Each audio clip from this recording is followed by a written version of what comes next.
a lovely day!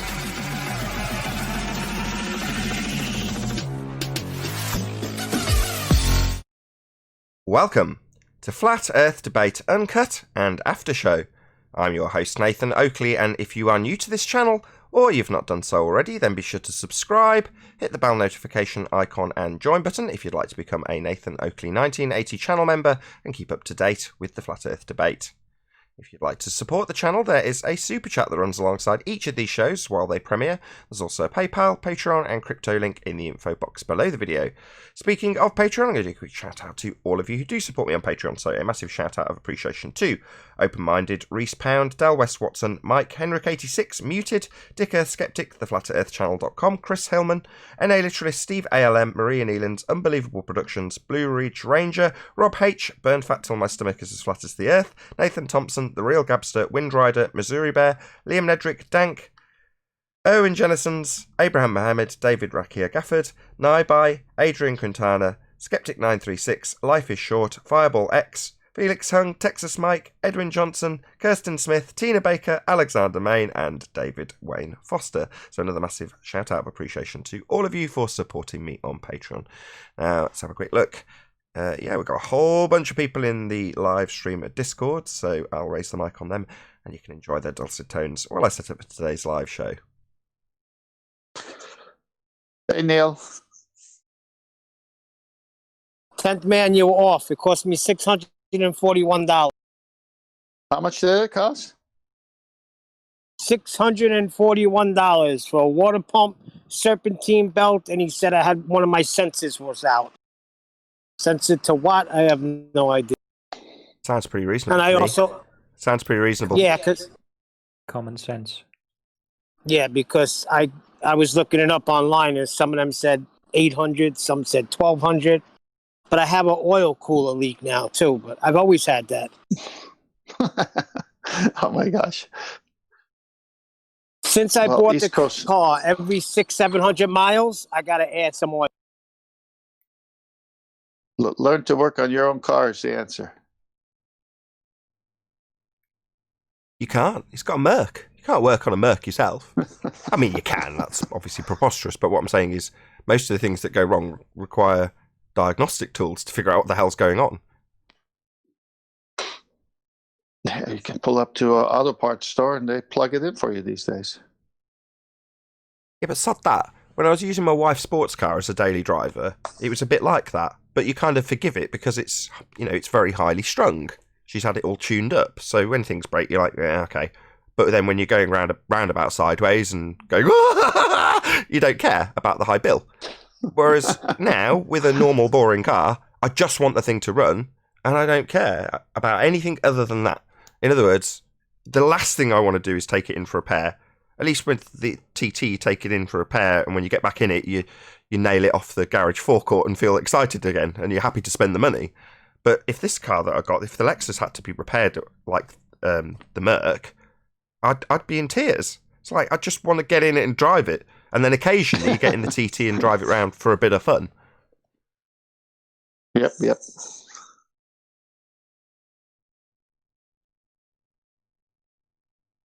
Slightly less fun now there's a baby seat behind the driver's seat and your knees are kind of in your chin, but other than that, it's still good fun.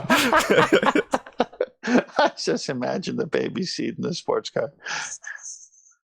Yeah, at one point we only had that car. So there was, I think the last trip we did was we went to the theatre to see In the Night Garden with the two kids. And that was that was how it was. We had the TT and that was it. So we had to all pile into this car, all four of us. All of us with our knees by our chin in this tiny little car. And then we get there and you sort of unfold yourself from the car and unfold the kids out the back. Oh, yeah. When I was younger, I had lots of nice cars in the sense that they typified, my age and what I wanted the car to do, performance, good sound, fast. As you get older, you just want the doggone thing to work. You don't care about any of that. Yeah, I completely agree. It's been an eye-opener because going from being a rep and having loads of money and leased cars that are, 50, 60 grand cars, probably more these days, 80, 90 grand cars in modern day terms, and you don't give it a second thought. You jump in it works because it's a brand new leased car. Yeah, it's costing thousands, but you don't care. But you want that from your car when you're not a rep anymore. You still want to jump in it and just not care and have it go. But typically, most people can't afford to lease a car or buy a new car. Therefore, you end up with an old car that's going to break all the time, cost you an absolute fortune, and you're less inclined to be concerned about those things when you get a little bit older, especially if you've got kids. You just want to get in the thing and make sure it works every single time. It doesn't even have a key when you press the button. Yeah. I don't know what they call it. We have a Nissan as well, an Altima, and Hello. Hello. Anything I said? Yeah, I was listening. Someone just said hello from Discord. Oh, I see. All right. So anyway, with that fob, you don't have to use a key, so it just wouldn't start. And we figured out that safety thing underneath the steering wheel, the lock and anti-lock or whatever it's called, wouldn't engage. I don't know what to call it. Do you know what I'm talking about? No.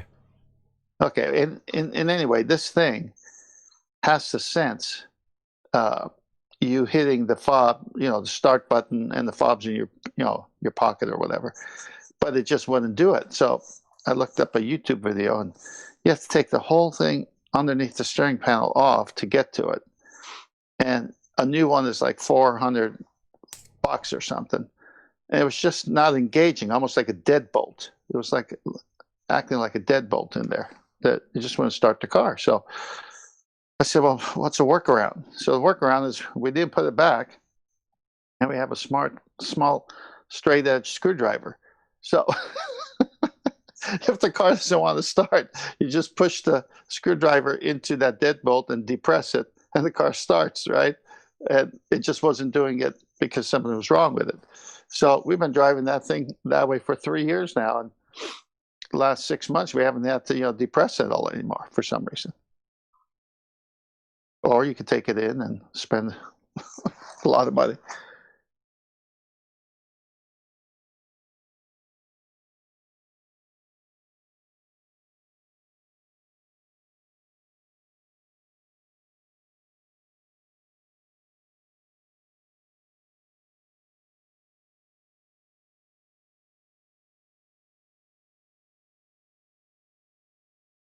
That's it for the car stories.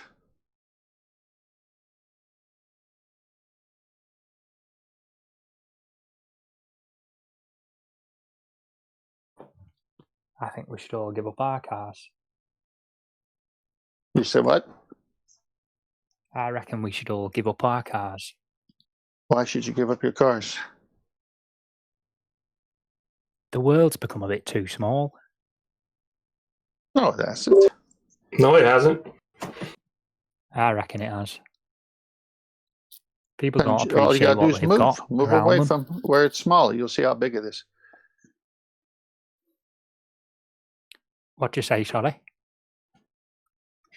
Then move if you feel confined, and you'll see how big the world actually is. No, I was speaking metaphorically. I still don't get what it has to do with cars. Well, people don't appreciate what they just drive to somewhere they want to go, don't they? They don't appreciate what's around them.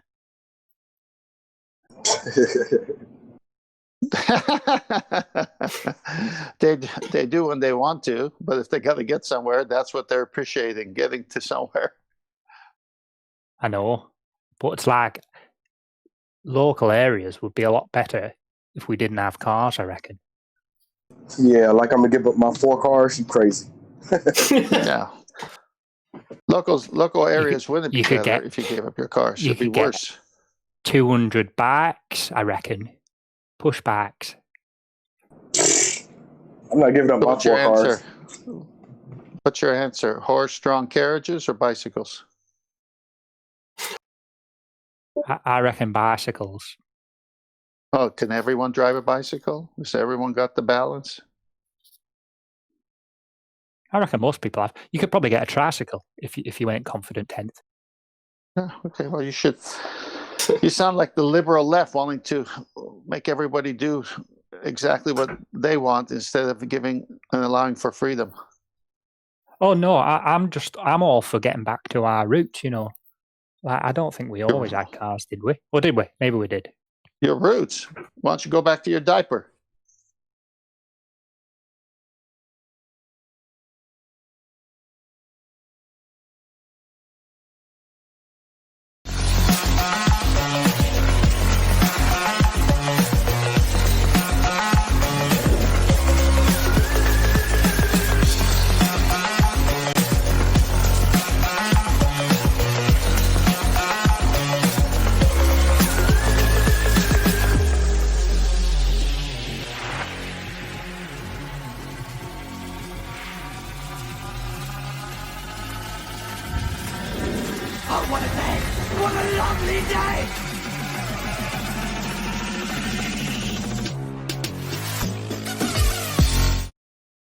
Welcome to Flat Earth Debate Live.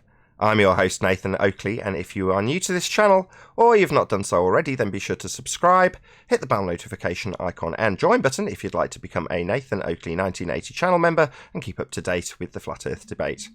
If you'd like to support the channel, there is a super chat that runs alongside each of these shows while they are live. There's also a PayPal, Patreon and crypto link in the info box below the video. Most importantly, if you'd like to join the discussion, simply mute the page you are currently watching, then click the link in the info box below this video to join the panel and express your views on the nature of Earth. If you do join, please don't swear. If you do, you'll be ejected, and if you are, please don't try to rejoin the stream using sock accounts. You'll be warmly welcome back on the next stream. Please also share the show on social media. Sharing the show obviously increases the live audience, but this in turn increases the chances of a more diverse panel, so please share the show on Facebook and Twitter. One last time, if you're new to the channel or you've not done so already, then be sure to subscribe, hit the bell notification icon and join button to keep up to date with the Flat Earth Debate. Now, we are joined by 10th Man in G+, together with a whole bunch of people in Discord, so welcome one and all. Good Monday morning to all. Morning. Thanks, Nate. Good morning, good to have you all. Any signs of a physical sphere edge horizon, formerly known as Earth curve? Impossible. It's a thought experiment. Nope.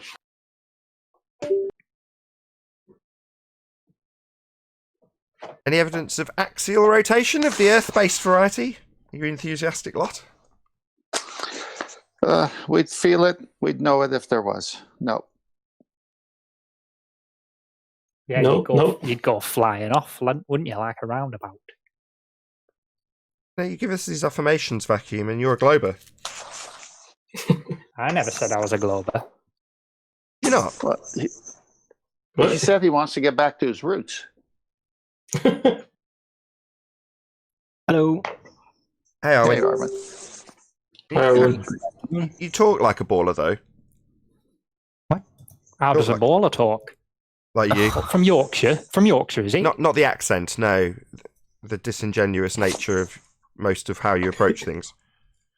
See, Neil keeps saying I'm disingenuous. Don't you start, Nate. Good word. It's an accurate description of you. You sound disingenuous. Says you. Let's move on. Any evidence of the distance to the sun? Nope. Come on, It's over Arwen. there, but it's behind the clouds. Some guy from NASA. Bob from NASA, I believe. That's Venus. But yeah, they use Kepler's third law thereafter to extrapolate the distance to the sun. You're right. But yeah, Bob from JPL says, yeah, that ping return based on the time frame with the R value and the distances that gives us, that's the return signal, exactly the timing we expected based on the heliocentric R assumption. Bob from JPL, wouldn't you know? Wow. I didn't know that. You don't know that? You've been here every single time Anthony Riley's gone through the story of Bob from JPL going over to Jodrell Bank. Okay. Well, I must have fallen asleep every single time. What an insult. The ping, Arwen falls asleep to pings. Any evidence of a self-perpetuating molten iron core at the centre of a presupposed spherical Earth? No, if it doesn't have the other things of the housekeeping questions, it doesn't have that for sure. Yeah, that's all of that, I think. How about the movie Core? Got plenty of drawings. The movie The Core? Well, it's just a movie. You made that joke last week. Someone did that. Don't get away with that, mate. Get away with what? That joke's been made a few times. I've been listening, and I don't listen every day. What joke? About The Core, the movie The Core. Someone's made that before. Yeah, so Not so much a joke, Yeah, we more a suggestion of the brainwashing people undergo. Yeah, but you acted like it was really original. it is. Now shut up. Right, let me get this straight. I tried to join. I tried to join your show, Arwin. I couldn't get on your show. About us repeating the same joke I couldn't get on your show before, mate. 1,000 times. Okay, you try and not repeat the same joke at least twice. It's not a joke. It's an outrage. We're told there was a self. Yeah, the movie is a fucking outrage. Sorry, I didn't mean to swear there. The movie's an outrage. You're right. No, the idea of having a self-perpetuating molten iron core at the centre of a presupposed spherical Earth is an outrage. Oh, I thought you meant the film, which No. would be right. The film is just, I said this already, you just ignored me. It's just an example of the brainwashing people undergo to have this idea, this notion in their brain. Hence, it's not a joke. What It's do you not think like the he's repeating core, a joke. the film The Core's brainwashing? Yeah, we don't have a... Third time. We don't have a molten iron core. It's a preposterous assertion. But yet there's films out there that leave people with the impression and idea, like The Core, that we have a molten iron core. The clue's in the title of the movie. It's very relevant, not a joke. An outrage. Okay, I get you. Perfect. Moving on. Any scientific evidence of gravity? No, no such thing. Nope. There's a film. There is a film. Here we go. Yeah. Oh, sorry, I was just trying to be a bit topical, That joke's not going over here, I'm afraid. It wasn't a joke. I was just pointing out some more brainwashing. I know that was the irony lineup. At least you bit for my punchline to not fail. No, I think I was being a bit ironic too, Nate. No, I led you beautifully. Moving on. Any single viable hypothesis from any of the fields of astronomy, cosmology, or astrophysics? I'm just googling IMDb now, Nate. We're on to another question, and you're still on the other one. It's okay. No, I'm not. No, Feel free. That was another joke. Sorry. Maybe by Friday you'll get your groove. No, I've got to go back home Friday. I don't think I can make. I might be able to make Don't get Arwin's stuck show in if he the lets me on. details. Oh my gosh! No wonder you can't tell jokes. Right. Moving on. It wasn't as good as Nate's joke about epilepsy the other day, though. Any single viable hypothesis from any of the fields of astronomy, cosmology, or astrophysics? It's a joke, Nathan. Let's move on. No? Nobody in the Discord panel? Anybody? Dr. Becky's still working on something. On their emails? Yeah. Who's Dr. Becky? YouTuber. The ballers are less enthusiastic to answer any of these housekeeping questions.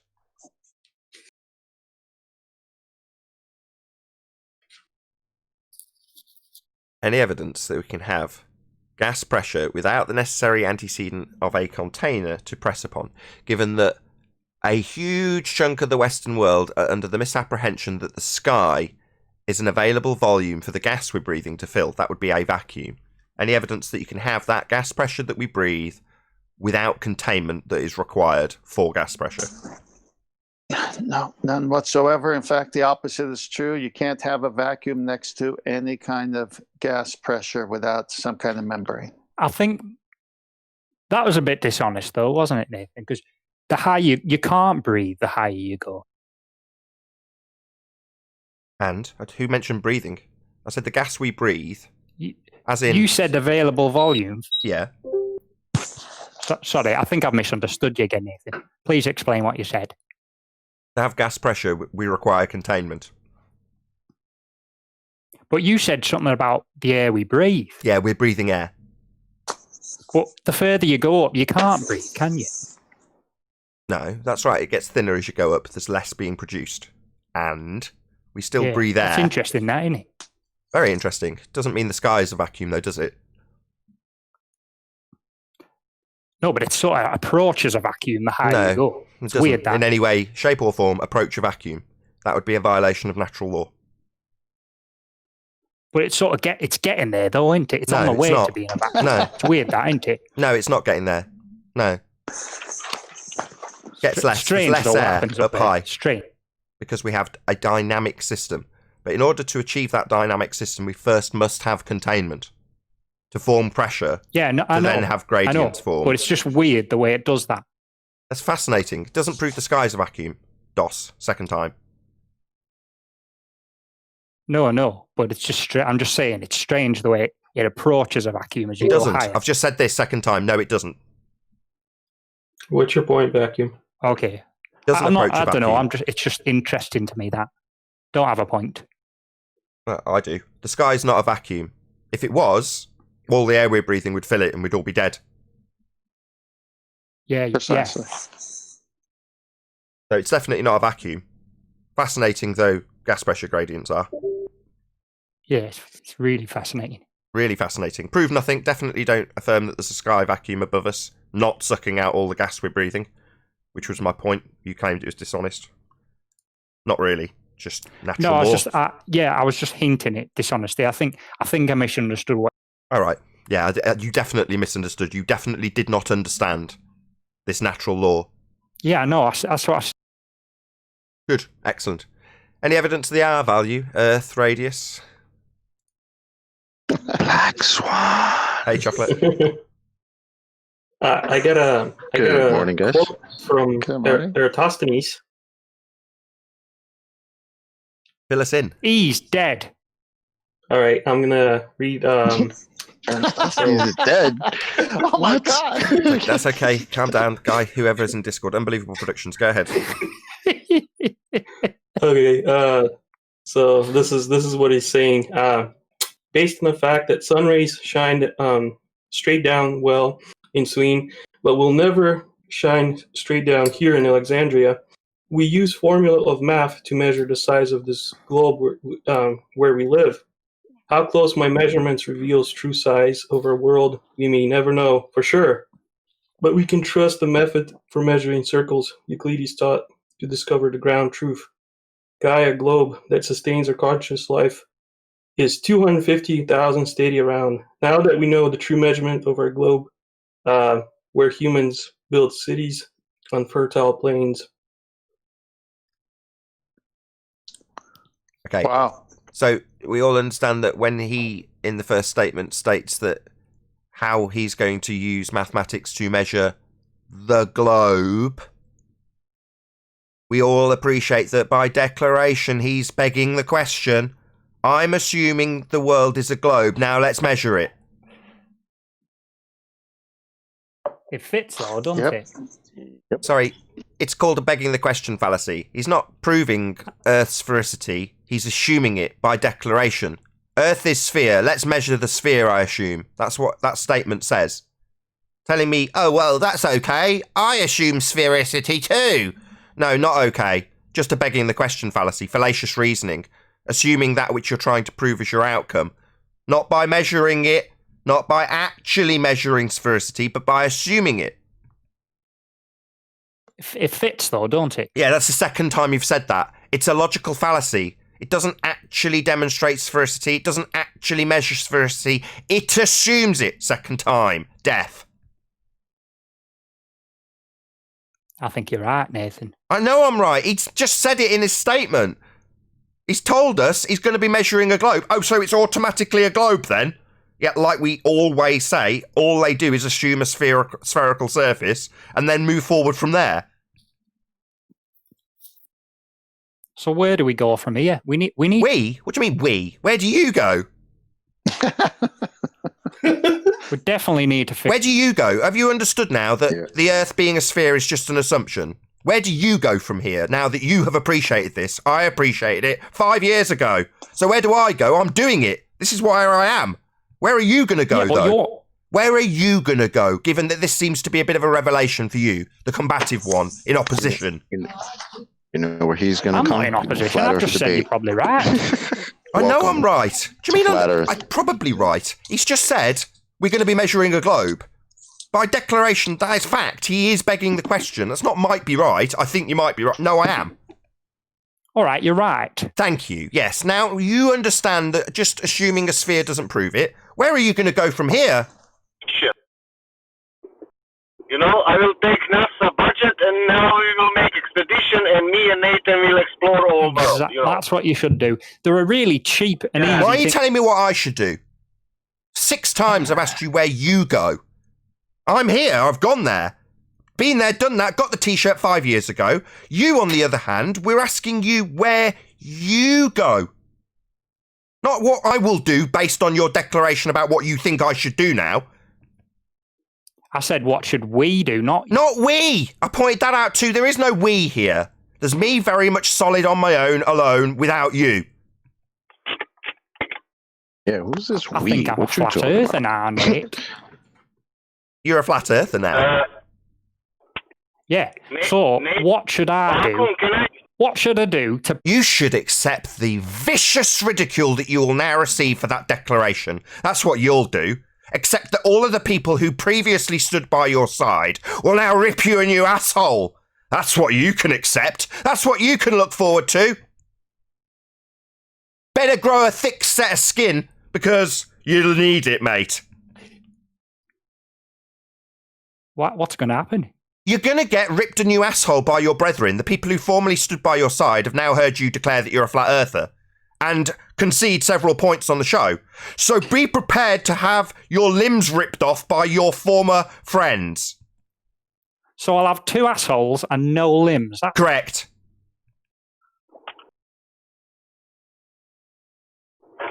But anyway, so there are a few simple things we can do to... Not we, you!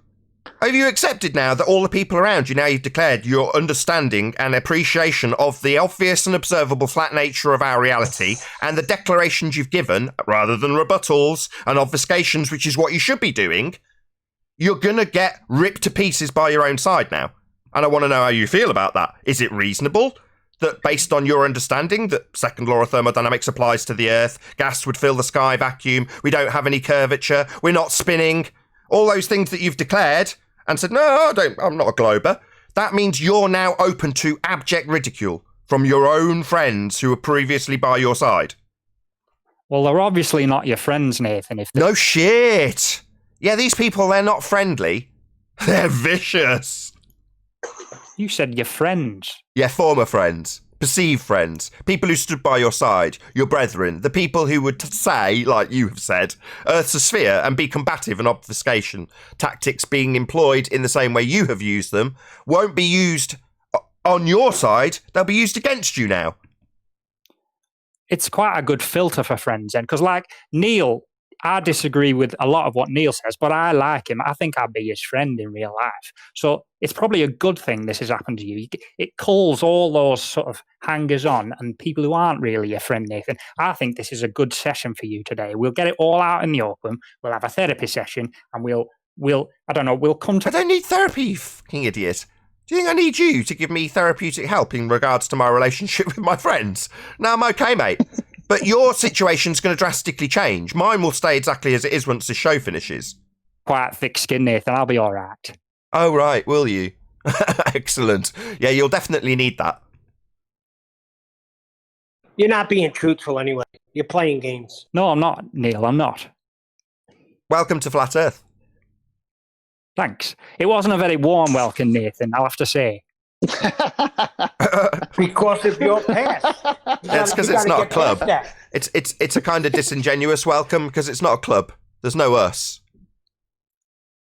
I'm sorry that you had a flat reception.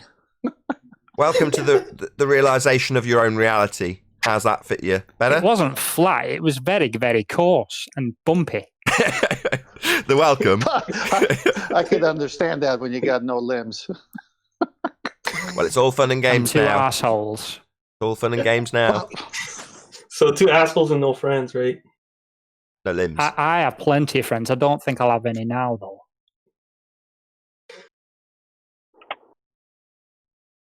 Is it reasonable? Anyway, let's get back to our therapy session. Well, not what our therapy session. I don't need therapy. Nathan? Back to my As question. a flat Earth community, what do we do now?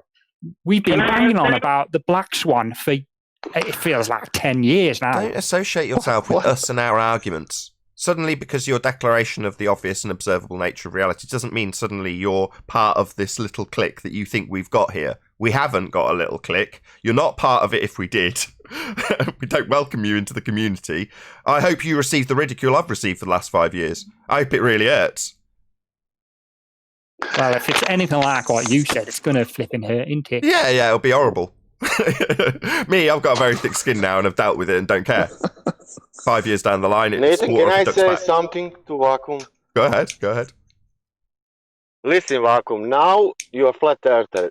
Nathan has a show. You need now to go outside to make flyers, to say people that it's flat earth. You know? Now it's on you, not on Nathan. Nathan is doing this for years. You know? You don't have to do anything. You don't have to make flyers, do you? You need to do science now and prove it. Stop telling us what we need to do. You can do whatever you like, and I will do the same. There is no we, and there won't be any you should be doing this by using the word we. Okay. What are you going to do? What should I do? Yeah, good question. Good question. What are you going to do? Now the Earth is flat. Obviously and observably always was. Nothing's changed. But I might send a weather balloon up. Oh, I'll look forward to that video. Shout out to Cleary for the What super I'm chat. saying is, why don't more people do simple experiments like that? For Ask flat yourself Earth, that instead question. of doing it all on- For every time you point a finger at someone else not doing something, there's 4 fingers pointing back at you, right? I'm going to do it. Well, I've done it, Nathan. I've sent weather balloons up. Oh, really? That's fascinating. Can we see the footage? Well, it's all part of my undergrad, so I'll have to get permission for that. I'd love to see the footage. Yeah, it's amazing. You can actually measure whether there's curve or not. It's amazing. Yeah, back when I first found out this, I wanted to send a weather balloon up. And if you'd already done one, or if I'd already done one, I'd want to be digging that out too. So now we're getting closer to I'm what saying you'll be is doing. It's dead easy and it's not expensive. Yeah! Now we're all into what you'll be doing. It's much more interesting than you telling us what we should be doing, isn't it? What you'll be doing in the future. Hopefully publishing your undergrad video of this balloon flight. Well, it's not the reason. It's not just mine. That's the problem, Nathan. Vacuum, pipe up for a minute. You can pipe either up. send That a means weather balloon speak. You can either send a pipe weather down, balloon, I think you mean. Oh my goodness! He's just got you on he's got you on a bit of word salad. You mean pipe down? Please. Yeah, just pipe down, please, just for a minute. You've been rolling here for a little bit. So you said well, I you don't sent know a what weather balloon to believe. You're telling me to pipe up, and then you're smiling and start speaking. He wants to take this victory and drag it out for a few minutes, 10th. This minor Go ahead. victory You got over 8 15 figure of You've got speech. me, Nathan. Go. You've got me, peg Nathan. You. Oh God! Go ahead, 10th. Let's see if you can do it. All right. Cyclone vacuum. Listen, you don't have to do a weather balloon to see if there's a curve or not. All you got to do is the Black Swan, which is at a 1 foot observer height. The geometric physical horizon can be no further than 1.22 miles times the square root of the observer height. That's all you got to do. But the problem with that 10th man, even if, I accept the Black Swan, but the problem is it's so easily debunkable in the eyes of these ballers because it's a 1 in 1,000 occurrence. Who cares? In the eyes of the ballers, there you are again. So what, you're going to become a flat earth evangelist like Spurs? You're going to make sure they know how to think correctly? Is that your job now? Well, I sort of straightening them out. If Spurs is being genuine, well, I don't know if he was because I don't know him very well, but at least he's sort of trying to figure out what's actually going on instead of spouting Black Swan all the time. Yeah, but what are you going to do? You don't have to spout Black Swan all the time. And if you think that it's easily debunkable in the eyes of your former brethren who will now attack you viciously, then maybe you should go out and set them straight. Because we only need one black swan, that's why it's called the black swan. Look at the Karl Popper analogy. You only need one black swan to disprove the notion that all swans are white.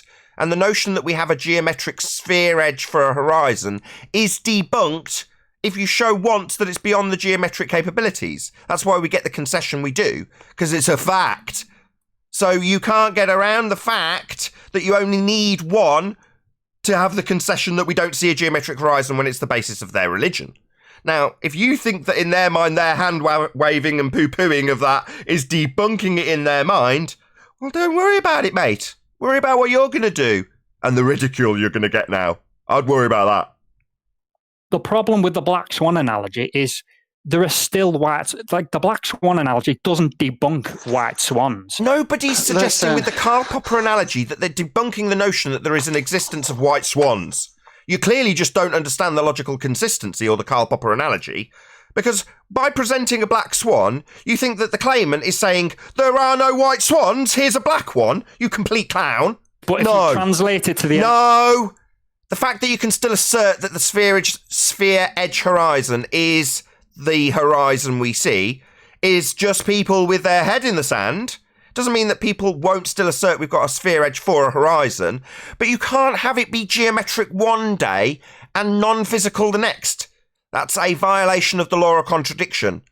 Unlike black and white swans, which quite happily can coexist, geometric physical and non-physical, non-geometric horizons cannot coexist. Doesn't help the cause. Why are you talking Terrible to analogy. me? It doesn't help the cause. Guys in Discord, did you talk through every word I just said? Yep. Yep. Get the fuck out. Get the fuck out. You're just here to rumpus when it comes to an interesting, juicy point. So now we're on to the meat and bones of what debunks your globe religion. You're not a flat earther. You're still here to obfuscate the black swan, which you said is easily poo-pooed. So that's the bit that you need to come through here. It being easily poo-pooed. No, it isn't. It's easily hand-waved by morons who don't understand the analogy and think that by saying, oh, well, we've only got one, that means that, well, like with black and white swans, it doesn't mean we haven't got geometric sphere edge horizons on other days. No, that violates the law of non-contradiction. You cannot be non-physical and physical simultaneously. Therein lies the debunking of the globe model. It's not easily hand-waved and poo-pooed and talked through by an asshole claiming to be a flat earther so he can obfuscate this point. This point is the death of the globe. You need a physical geometric sphere edge for your horizon. You used to call it Earth curve. I'm not going to have some asshole pretend to be on my side and then talk through this demolishment of your religious faith in a globe. You can just get out. Asshole. Yeah. And what's funny is the geometric horizon did disappear. It's no longer being brought up, and it's now an apparent horizon, has always been. You can't block things, though. The problem with that is you can't block stuff with an apparent horizon. A not actual horizon doesn't block anything. Yet they're claiming physical obstruction that they call Earth curve to prove Earth's a sphere. Well, if it's apparent, meaning not actual, it ain't blocking jack. Welcome to Perspective, the hijacking of it. So the white swan did go away, in a way. In the analogy that Karl Popper uses, you can still simultaneously have black and white swans. The assertion in his analogy, the specific black swan analogy by Karl Popper, is to disprove non-existence of black swans, i.e. the assertion from the claimant on the opposing side is all, without exception, swans are white. Now, if you present a black swan, you disprove that claim. Now, the claim in this respect to the heliocentric model is that we have a sphere edge for a horizon, calculable in their Earth curve mathematics. And what are they calculating? What are they calling Earth curve in this mathematics? Well, the physical obstruction provided to them, or claimed to be provided to them, in a picture at the horizon. So that is Earth curve, the physical geometric sphere edge, formerly known as Earth curve, is debunked by the black swan. You can't have it both ways. It's not, oh, it's only an apparent, not actual position, not physical today. but tomorrow it will be physically blocking boats and buildings. That violates the law of non-contradiction. Now, in terms of the details and intricacies of the actual example, when you formulate modus tollens, you've got parameters. Can be no more than.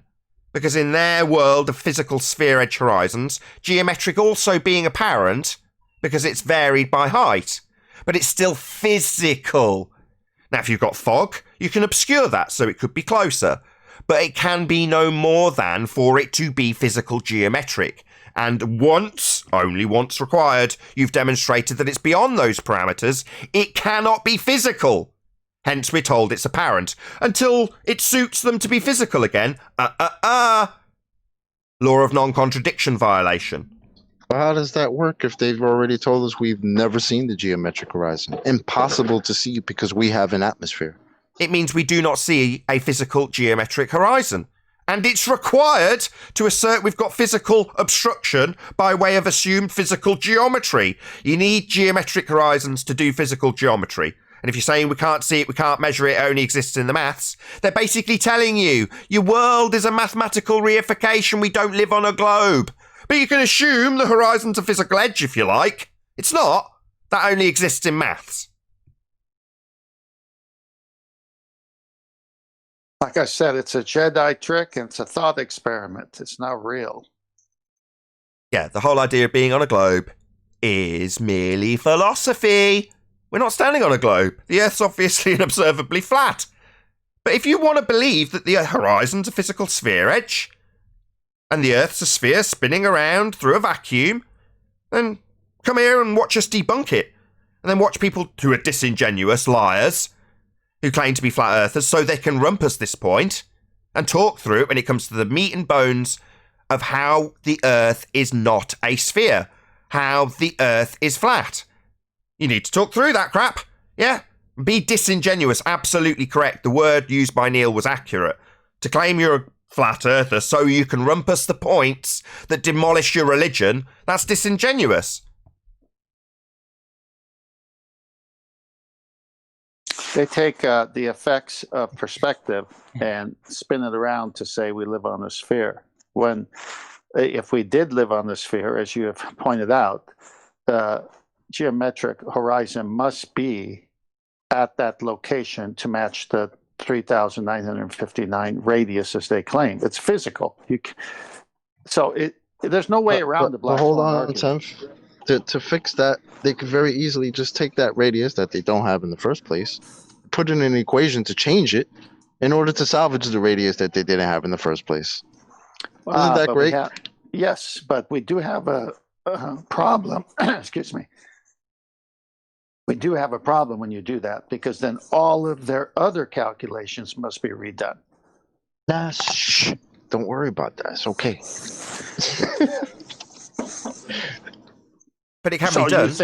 You think they could offer up a 10-mile horizon and not stand behind the 264,000-mile radius now? All along it's been under 4,000? Listen, 39, 59, 264,000. Tomato. I get it. Okay. They just forgot to carry the one somewhere, you know. It's a great day to be a flat earther. We're talking about maths, though. Making it work in maths is irrelevant. It's not reality. It's abstract. Getting those numbers to work, if somebody comes along at some point and mathematically figures out how they can justify a sphere edge physical horizon to be still asserted as such, and justify a radius value that puts the outer edge of the equator further than the current heliocentric trajectory of the moon in its presupposed orbit. If you can justify that mathematically, so what? It's meaningless nonsense. Doesn't affect the world we actually live in. That's not physics, that's maths.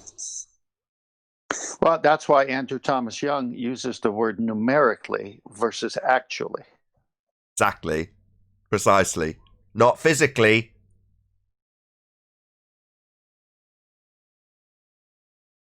Talked about this with Arwin. We were both in Bible literalists chat last night, and Arwin was asking how something, I can't remember the word he used, but it had the word work in the word.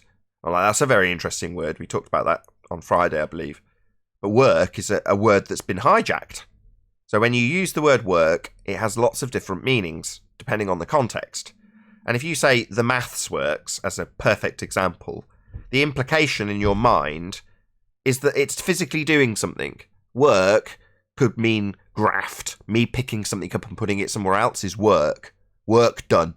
That's the implication. So if the maths works, does that mean it can be reified into an actual physical working of something that's occurred? No. It's a qualification, it may be a description, it may even be an accurate description of something that's occurred, but the maths isn't the physicality. So the maths working gives you a reason to justify it and reify it into existence? No, it doesn't. But it's an interesting word that's used to make you feel like you can. The maths works. Well, what does that mean? It works, functions, in the abstract. Doesn't mean anything in reality. Even if it's an accurate description of something that actually occurs in reality, it's still abstract. Maths is not reality. Shout out to Good Servant. Also, shout out to Cleary. I did shout you out earlier, but schedule his walk of atonement. He says, prior to the disingenuous actual reveal of his intentions to rumpus the living shit out of anything that's meaningful. Thanks for the super chat, both of you. Really appreciate your support.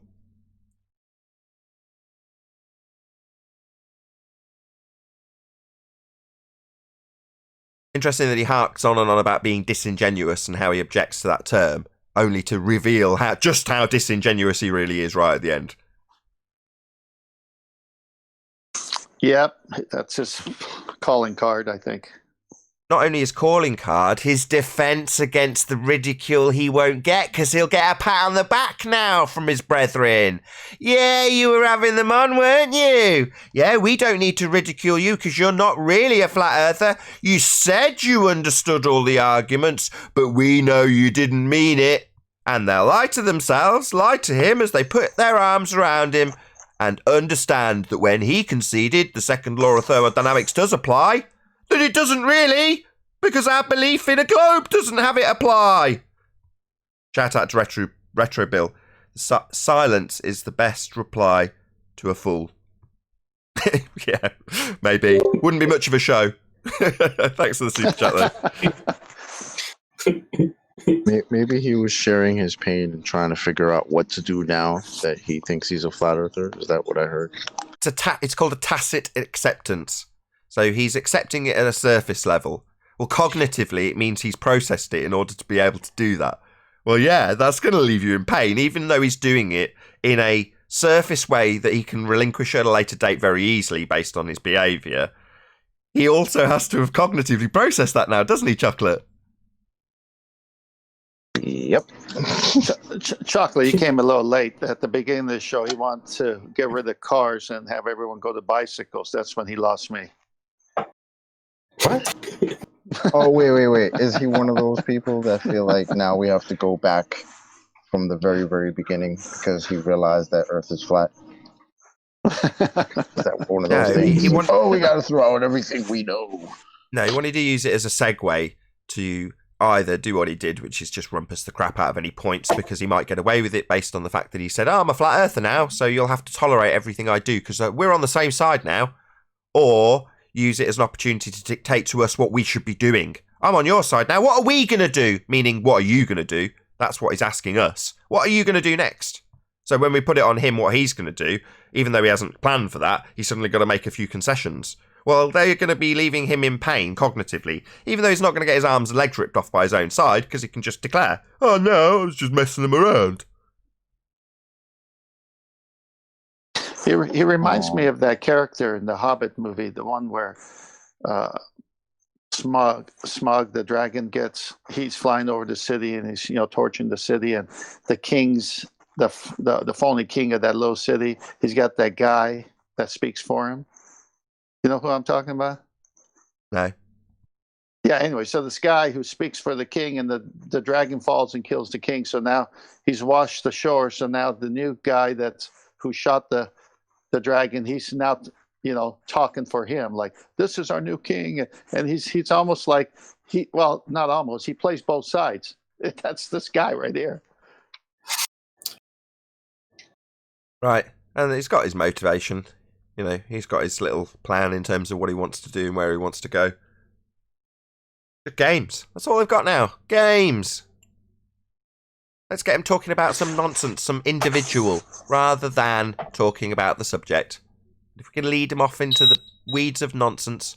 He's making that beeping noise in Discord. If we can lead him off in the weeds of nonsense, we won't be talking about how the Earth is obviously and observably flat. How we don't have a sky vacuum. How the Earth doesn't demonstrate any Coriolis effect, as is claimed to be the case to prove it spins. How we don't have any Earth curve. We don't have a geometric horizon. The Earth curve obstruction, they claim, is only in existence in the mathematics. All of these things are the details that don't need discussing. And someone like him, he doesn't want to hear it. Clearly. Well, he's heard it. He doesn't want to accept it. He's not serious about digging in and verifying his side against what is verified here. I mean, it's so simple. Yeah. All we've got in defence in the last few months is tactics. Tactics to take the subject away from the devastation of the globe religion. That's it. That's all we're getting. Tactics. No arguments. No proof of the globe. It's a funny thing when they bring up refraction nowadays. Before, we used to say refraction to explain things. Now they're betting on refraction so they can use it to beat the black swan. You know what I'm saying, right? Yeah, but they're trapped in a corner of using their refraction, which is based on our... Exactly. Oh, but even that refraction is a real thing, and it's not physical. Whereas your globe must be physical to block things from the bottom up, and this is what you've told us all along. And all you got to do is go lower to the ground, and that distance gets shorter and shorter because that Earth curve on the curve. I mean, if the ball is a curve, that curve is going to show up sooner versus later in your observation if you're much lower to the ground. So these surfing photographers who are floating in the water have taken some tremendous long-distance shots on clear, undisturbed days on the water. And they're like, the lens is on the water. It's strong, aggressive refraction. Yeah. You can call it whatever they like. All game over. In terms of their qualification of actual atmospheric conditions, they'll normally, the fundies that do a good job of arguing for the globe, will do a reasonable job of asserting how actual atmospheric conditions occur. But at some point, they will do a bait and switch. Bait being you thinking they know all about refraction, switch being changing that to a mathematical construct of 7/6 of the R value that cannot be seen, cannot be measured, only exists in the maths. And light's going to bend at the rate of that R value, or whatever derivative they apply to it. Standard refraction would be 7/6R, and this refraction based on R is called terrestrial refraction. That's the only refraction in their toolbox, because their maths, for a geometric assertion that Earth's a sphere, requires an R value for the refraction and an R value to give them a geometric horizon that does not exist. It's merely a reification, it's merely maths, and it's every single step of the way that they can take you away from the physical actual into the abstract of their globe belief. That's all it is. We're not on a globe. The maths might suggest it, but it's been debunked. We don't have a geometric horizon for the maths. We don't have an Earth curve.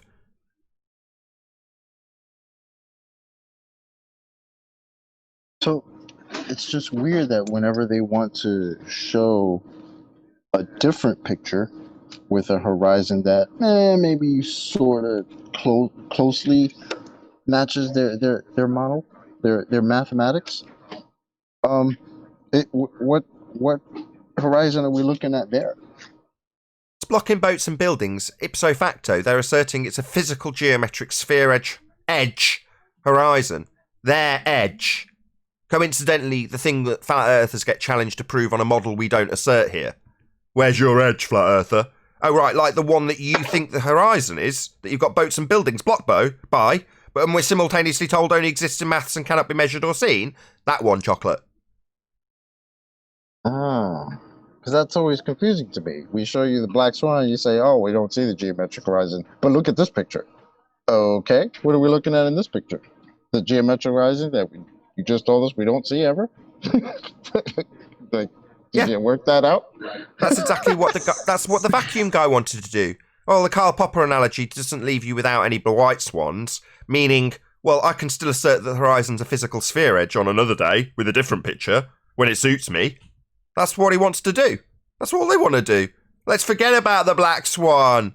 Forget the fact that we need a physical geometric sphere edge for a horizon to do this geometry, to assert that this building's being blocked by Earth curve. That would be a physical geometric sphere edge horizon.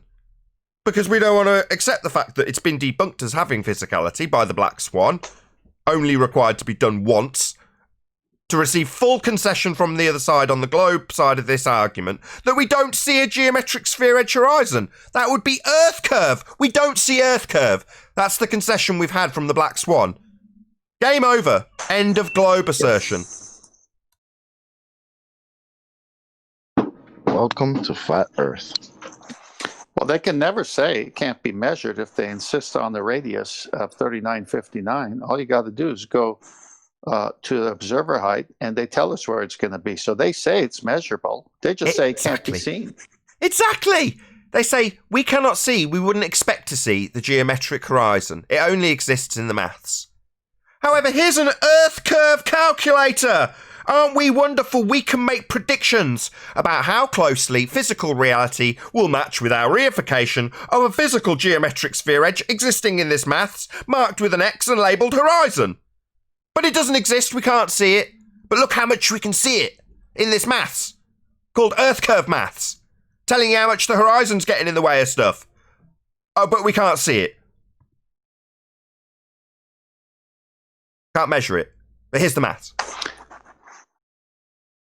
And then they'll say, at this point, as we've said, but it's worth mentioning, well, if you had no atmosphere, right, begging the question again, then you would see it, except their light bending is based on 7/6R, so they're already assuming the R.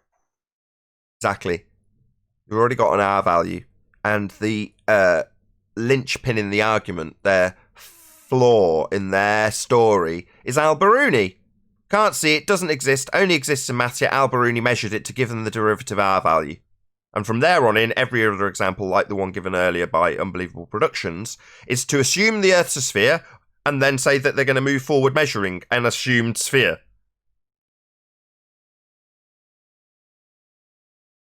So Yeah, if you assume... the atmosphere is what's causing refraction. Would it... bait and switch. No. Depends. Yeah. No. In their maths, 7/6R. In reality, yeah. Yeah. I'm talking. I'm on the really is level. So on the really is level, you have atmosphere, and they're saying this atmosphere is the reason that we're seeing this horizon past 9 miles, right? But if we didn't have the atmosphere, we would see the horizon at 1.2 miles. So the same thing that causes refraction, right? That's distorting cranes and all this other shit, is giving us clear visibility. But if you were to remove that, we would just see 1.2 miles away. Yeah, it's nonsense. That makes any sense to anybody. It doesn't, because you can't have it work both ways, Chocolate. Eloquently put. Maybe if you summarise that in terms of why it doesn't work, rather than me doing it. Well, I mean, to me, it's just simple, especially when I hear things like, oh, you look at the cranes, they're all bendy because of all the refraction. All right, so you're saying that the refraction that we have is distorting those cranes, but at the same time giving us clear visibility to a horizon that's further than 9 miles away, when it should be at 1.2 miles away. Exactly. It should be a physical obstruction in the near foreground, a wall of Earth in its physicality getting in the way, and yet the refraction's moving that position, which should be blocking our view, to behind something that should be blocked by it. It makes absolutely no sense. In reality, all they'll do is go to the maths and use 7/6R and invent new horizons, a geometric horizon that doesn't exist, to base a horizon that does exist on in mathematics. Yeah, because I think it would work the complete opposite. If you were to remove the atmosphere contradiction that's causing this refraction, you would see further. but they think you're going to see closer. Yeah, it's a contradiction between their assertion that we would see all the way to New York from England, unless there was, in our argument on our side, well, atmospheric conditions obscure your view and angular limitations obscure your view. But they draw it in Muppet vision without atmosphere and draw a line between the two and say, look, if you remove Earth curve, the only thing that stops you from seeing it, then you would see New York from England. Well, it's like, well, that's under the assumption that you've got no atmosphere, because that's how your Muppet vision geometry works, and when you remove the assumption of R and everything else which was formerly ignored is still ignored, you end up with no horizon at all, because you're looking at the world through this side view, Muppet vision, with you on the left side of the page, target on the right, and a line between the two items. And you can draw whatever value you like on the items. It's completely irrelevant of anything that goes on optically. It's geometric. Side view, orthographic view. We call it Muppet vision, where you see the side of your own head. So that automatically assumes that you've got physical geometry blocking your view. So for them to then say, right, the physical geometry and the R value that's derivative for that geometry is going to bend the light to make you see further when you've got more of the optical effect that would actually reduce your view. It's total arse about face backwards nonsense. Correct, Chocolate? Exactly. Yep.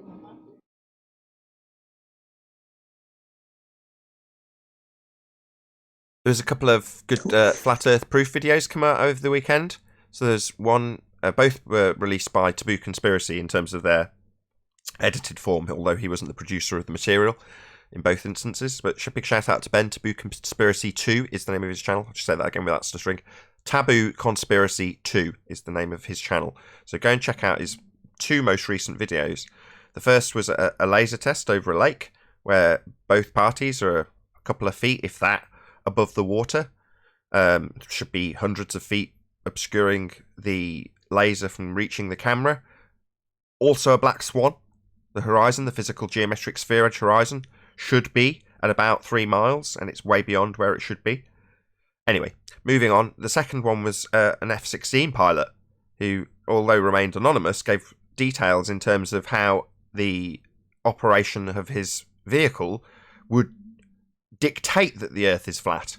It couldn't work without it being flat, in terms of where he's looking out, scanning the area in front of him, and then calculating how much above or below his position an enemy craft would be in his scan. Well, if that's based on that person actually being around a contoured sphere Earth, they'd never be able to actually pinpoint them with the scan and then target them to fly to them to intercept them. In other words, it must be flat for it to work. Excellent. Yeah, I saw that. That was good. Loads of people have mirrored it, and more power to them, because in quick succession you've got two. One that's showing physically how Earth cannot possibly be a sphere, and the other showing how, in terms of an actual mechanical operation of something that's functioning in the air, how it cannot be a sphere. Both within a day of each other. You're like, wow, this is a good weekend for flat Earth. Wow, look at all these people mirroring it. Good on you. Yeah, why not? Why wouldn't you?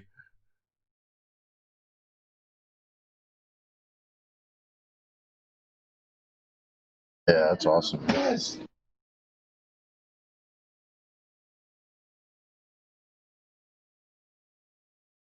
Yeah, the people mirroring it are like, it's just shoving it in people's faces, isn't it?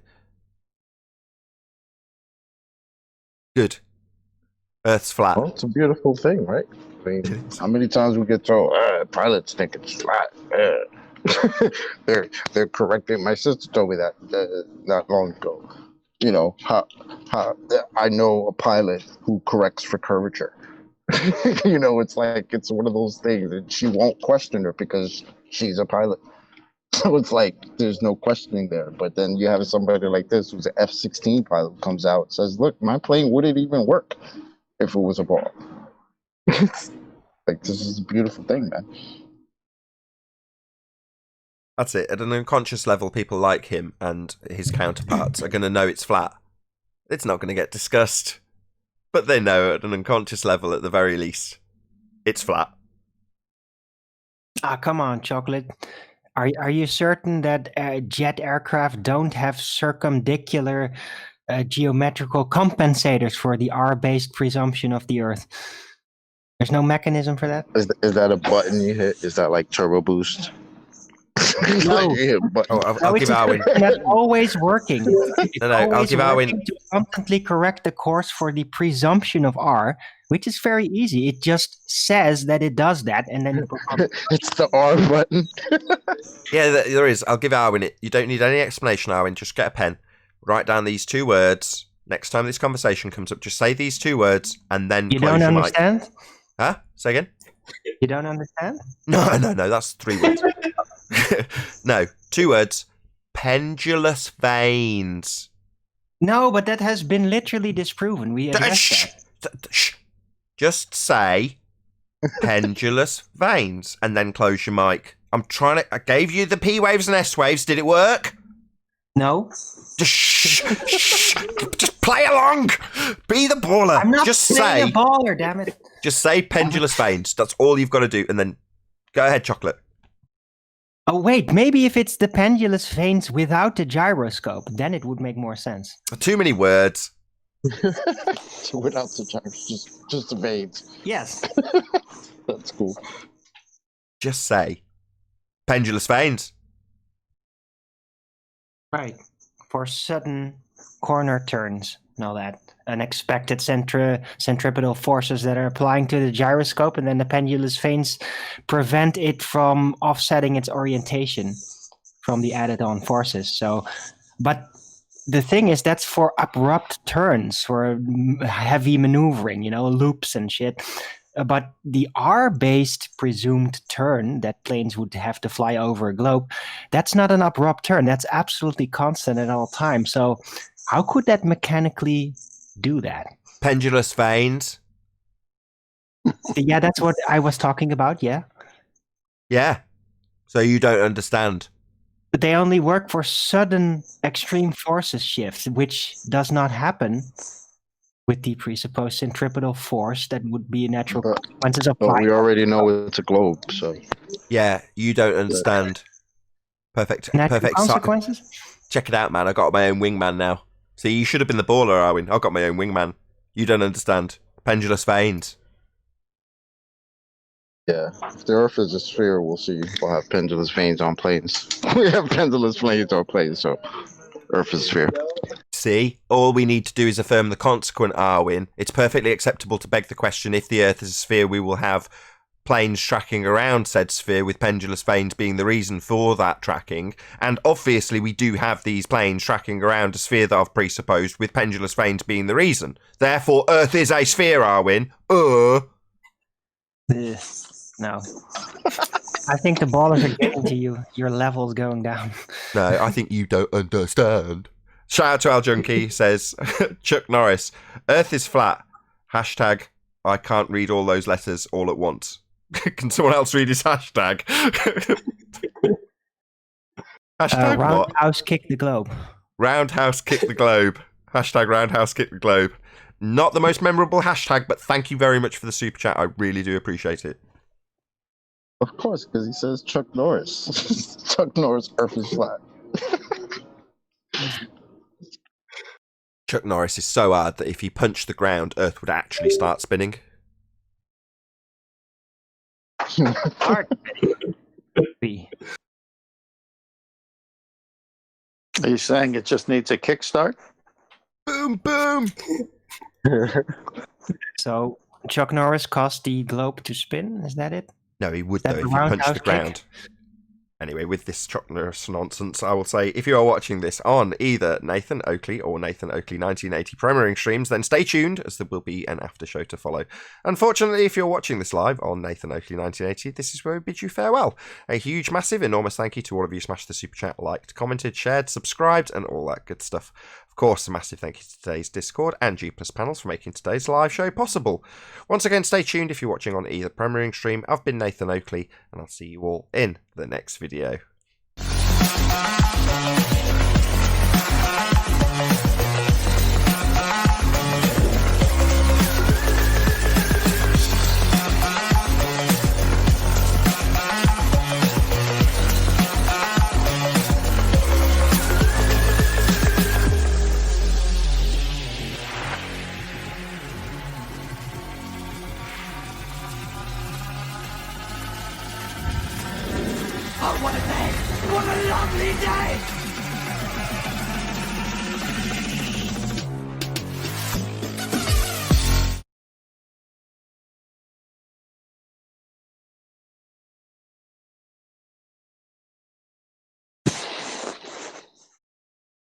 Yeah. I want to get back to the claim that the person knew a pilot who corrected for the curvature of the Earth. Like, how? Did they say Pendulous pendulous veins. But was that said as the argument? I'm saying it. I don't care what you're saying. Well, that's Shut because up. you don't understand. Shut up. Don't interrupt me, Nate. Wow. This is weird. But did he literally say, yeah, because of the pendulous fame? Or was it not mentioned? No, it wasn't mentioned. I'm saying it. I just said that. Shut up. Don't tell me to shut up. You No, shut up. it wasn't mentioned. It was just simply that she was told by her friend, a pilot, that she corrects for curvature. She's Okay. not going to get into it anymore. Remember, I told you the story. All Actually, right. I've just looked it up on Google, and the computers automatically account for it. There you go. Right, they pre-assume it.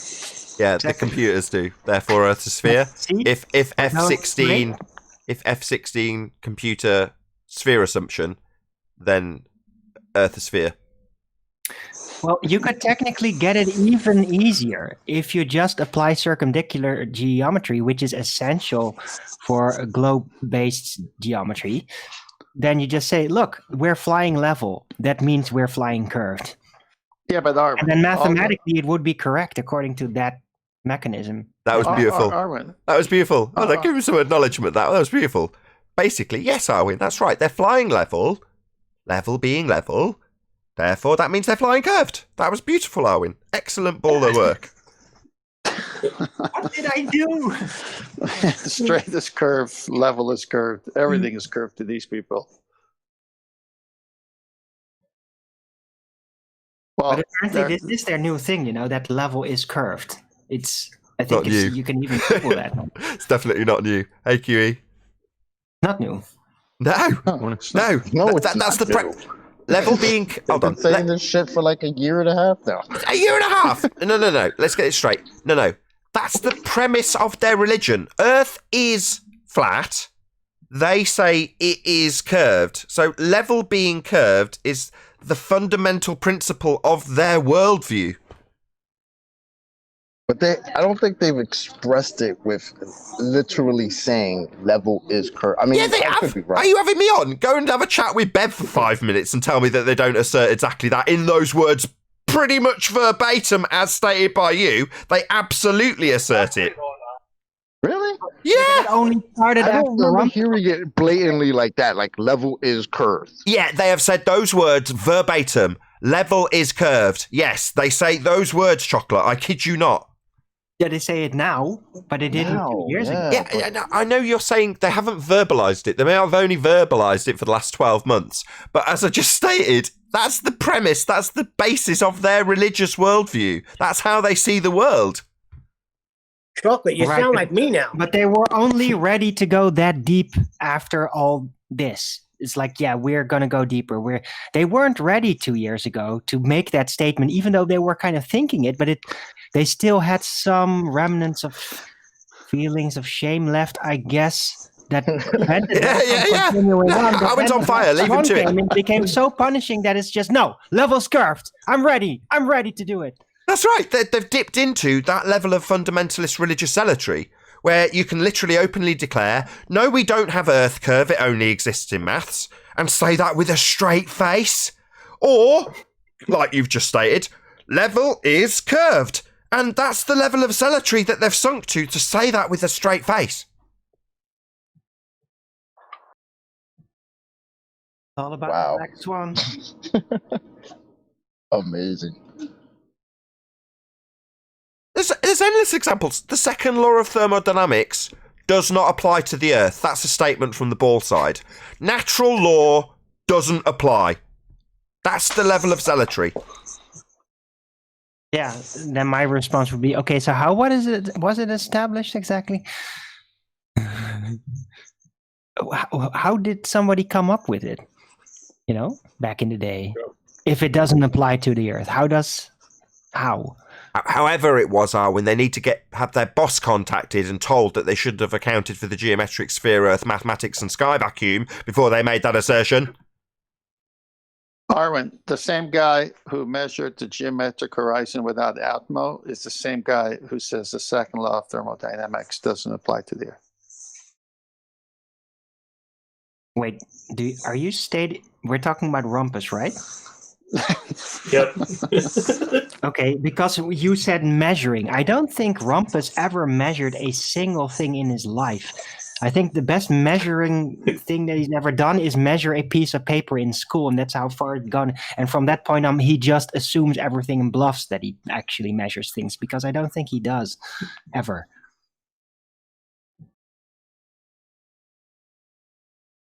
They just use the word. That doesn't mean they actually do it. They can say measure, they can say calculate, right, figure out. They can say anything you want. The minute you put them to task to prove it, it all falls apart. Or like I mentioned on the live show, they will say, they'll use this magic word, work. They'll show you how the maths works, implying that it does something. Where does it work? On a model? In the maths. In the world of abstract. Where I got that model? It's all math soup, guys. Yep. And it actually is for that geometric horizon, that word soup. Well, yeah, but that's funny because it's nonsense. But it is actually math soup. That is what they do. Well, their math needed a little help, so they came up with time as a causal agent to help it. So, Sai, if you're working in the abstract, time is perfectly acceptable. Time is abstract. Right. So why not apply it as I was about to swear, as a cause? Why not? You're in the abstract, I don't why not? Math even deals with causal relationships. It just deals with math. Yeah, it doesn't. It doesn't deal with cause. It can describe things only. It's a language. Exactly. That was my point. Yeah. But they probably think that it's good enough. Funny how they think their equations are what make the world happen. Exactly. I'm just about to quote Red's rhetoric. Math is reality. Quote Red's rhetoric, 2014. No, 15. Chocolate, you could have said that better. You should have said, make the world go round. Maths makes the world go round. It does. That's very accurate. It's the thing. Science doesn't prove anything, but math has to. Math makes the earth go round. Can you mute 10th man? We're hearing a whole load of whistling from your mic. Thank you. Yeah, it's merely reification of a language into physical terms. So while you might have a great description of something verbally or mathematically, that doesn't imply a physical nature at the end for the end result that you derive in maths. But you can think it does. Oh, getting messages from John. Should I be presenting these, John, or just reading them? There, can't hear him. Again? You want me to present any of this? Hey, John. Morning. Nah, Chocolate just said he's never heard anyone say level is curved or curved is level. And that was underneath my the Jesse Kozlowski toe tag, the main surveyor, his #1 butt boy. That's his response to the video. You read it? I've got it on screen. I want to clear it up, though. I didn't say recently. I said, like, when I first got into this, they didn't blatantly, or as far as I heard, they didn't blatantly say level is curved. To me, that seems like it's progressed. Right. They were assuming it, but they weren't openly declaring it as much. Right. Yeah. We pushed them into straight-faced zealotry. Yeah, level's curved. Yeah, second law, natural law, doesn't apply. Yeah, we don't see the geometric horizon. Words out of my mouth. Exactly. Can someone read this off just so it's been read? It's too small on screen for me to read, that's why I'm not. from the main surveyor in Skype. What are we reading? It's in Skype. Where is it? Skype? Yep. Give me a second.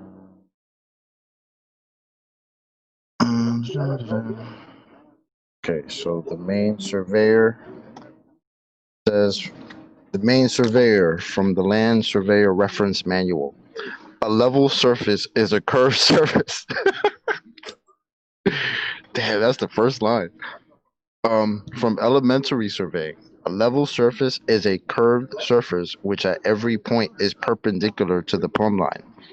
From boundary control and legal principles, a level surface is a curved surface which is at every point perpendicular to the plumb line or to the direction in which gravity acts. You must use the correct source for the definition of specific terms used in surveying. In this case, that would be surveying textbooks rather than a layman's dictionary. Oh, how cute. There it is. Level is curved. Wow. That's pretty bad. It's riddled with contradictions. Just riddled. Just because he says so, right? And what is that doing in a legal dictionary? Like, they need to get the law into this in order to make a level curved? Yeah. It's Yeah, kind They're of weird. telling you don't look up a layman's dictionary. Don't act as if you're in the really is level. You got to go to our dictionary. No, I think you're reading too much into this. In the same way as we say you've got to be specific, if you're dealing in a specific subset of measuring, then you need to be specific about what you need to do. He's being specific. You need to assume the Earth's a sphere, and then you use standard principles with parallels and perpendiculars and right angles and plumb lines. None of these are implying anything other than things being flat. Other than when he states that you assume that it moves towards the centre of Earth with gravity. Now that declaration is just how he's being specific for the particular type of surveyor to assume the Earth's a sphere. He's specifically telling them how to do it. It leaves you with a load of contradictions in terms of the explanation, but if that was expanded on, it would go on to explain how you plot out your position based on a datum, which has already been measured and we already know it's a sphere. In other words, beg the question with this datum. And with that datum, you can calculate where you're pointing to the centre of Earth and how you're sticking out on this sphere that we presuppose. From that point on, you've got what's called your tangent point. The tangent point being you at the top point, the tangent, on the edge of a sphere. That's what tangent point is. So you've got your tangent point from the datum. Then start measuring everything with perpendiculars and levels being level and plumb lines. All that stuff will hold true. But the area that you're going to be working within those principles will be a certain designated area, presupposed to be on a sphere, and that area will be called a tangent, because you're on a sphere, obviously, we've assumed so, plane. Now, once you've got that position figured out, just assume it's all flat.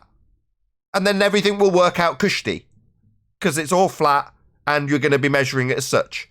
But you've already assumed you're on a sphere, and level means curved. Don't forget it. Now go out and measure everything with flat principles because it is flat.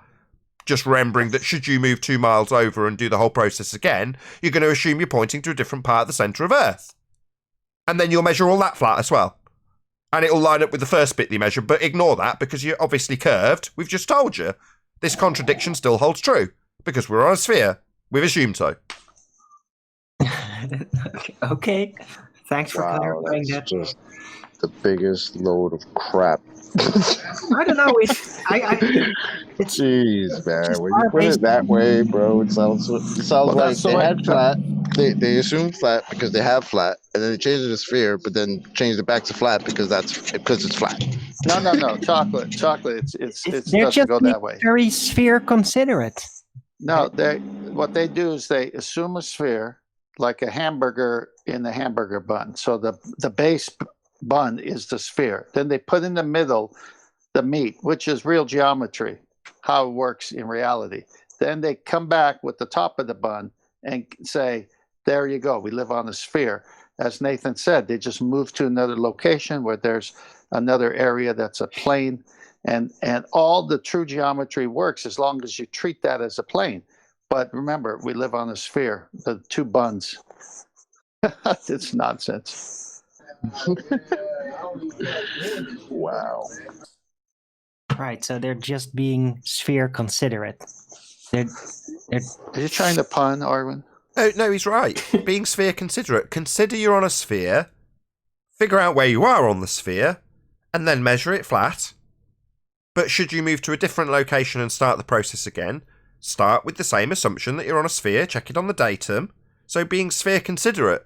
So I think it was Rumpus from the chat a few weeks ago was saying the difference between planar surveyors and geodetic surveyors is that the geodetic surveyors assume they're on a sphere. They take geometric considerations. That's it. Yeah, being sphere considerate. He really said that? Why do we even have plane surveyors if we don't live on a plane? Because they both use the same principles. It's just the ones that are utilising the datum reference point, or WGS84, or Earth-centred, Earth-fixed, whichever they're using, they're going to assume that before they do any of the exact same process that the planar surveyors do. Think of it as the disco ball, Chocolate. Each little square mirror is the plane, and all the true geometry works on that plane. And they just jump from disco ball mirror to disco ball mirror with a plumb line to the center of the Earth, except it's no longer perpendicular, is it? Exactly. Did you have something to add, Brian? Brian? Just a bit of audio chaos for us. Go on. Go ahead, Brian.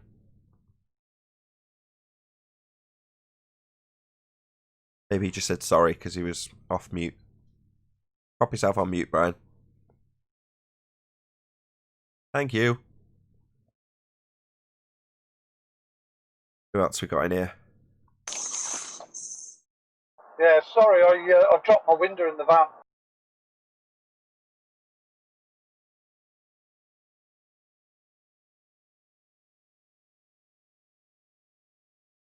Right, I'm just going to stick Roger MC on permanent server mute. I'll ask Betty if he can just be banned. That said, banning him, he'll just end up coming back under a different name. So, from now on, I'm just going to stick him on server mute deafen. What did you do? Stick Roger MC on server deafen and mute permanently.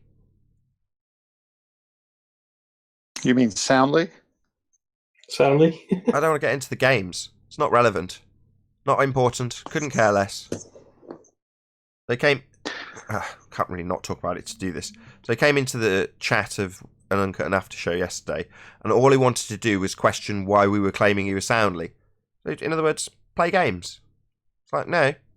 If that's all you want to do by coming back with 25 sock accounts after I've banned you repeatedly, it's clear that you've got this game to play. Oh, I'm not going to play. Bye-bye. Banned. Fuck off.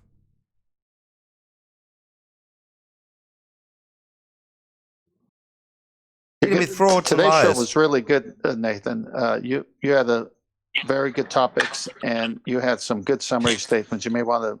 My suggestion is, when you hear it again, I think you'll find some nice short clips. I don't know what you're talking about. Sorry. Today's show. Oh right. Oh, you thought it was a good show.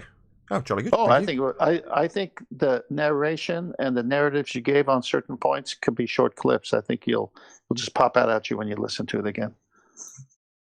Right. And And you Darwin. weren't being so terribly interrupted this time. And Darwin. Darwin's been on fire last few months. No, it's a good show. I agree, and I had good moments too. And I like it when everybody naturally doesn't interrupt each other as much, because sometimes that happens, and then everybody naturally gets in each other's way, and that's kind of annoying. And today's a nice and calm, clear. Arwen, we live in a natural and physical world. What do you expect? It's not related. I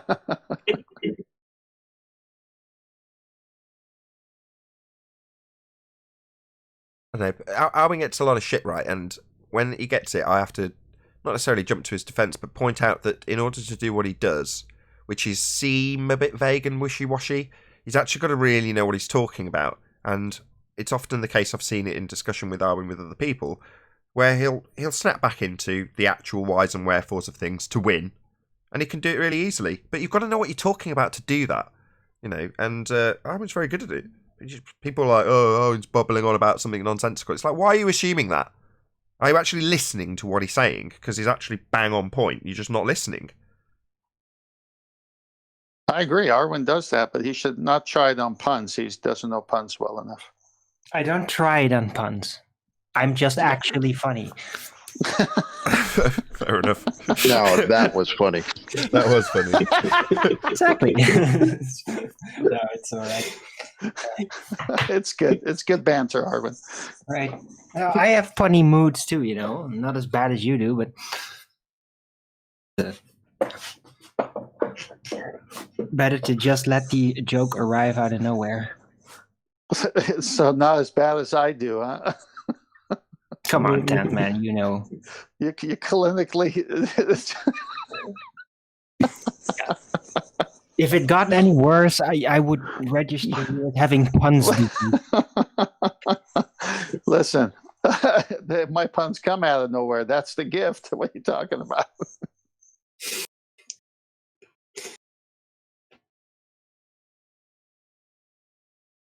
Something occurred to me, which is where I was trying to almost lead the conversation about Roger MC / Soundly. Have any of you guys seen Watchmen movie? You might have read the comic. Watchmen? Yeah. You seen it?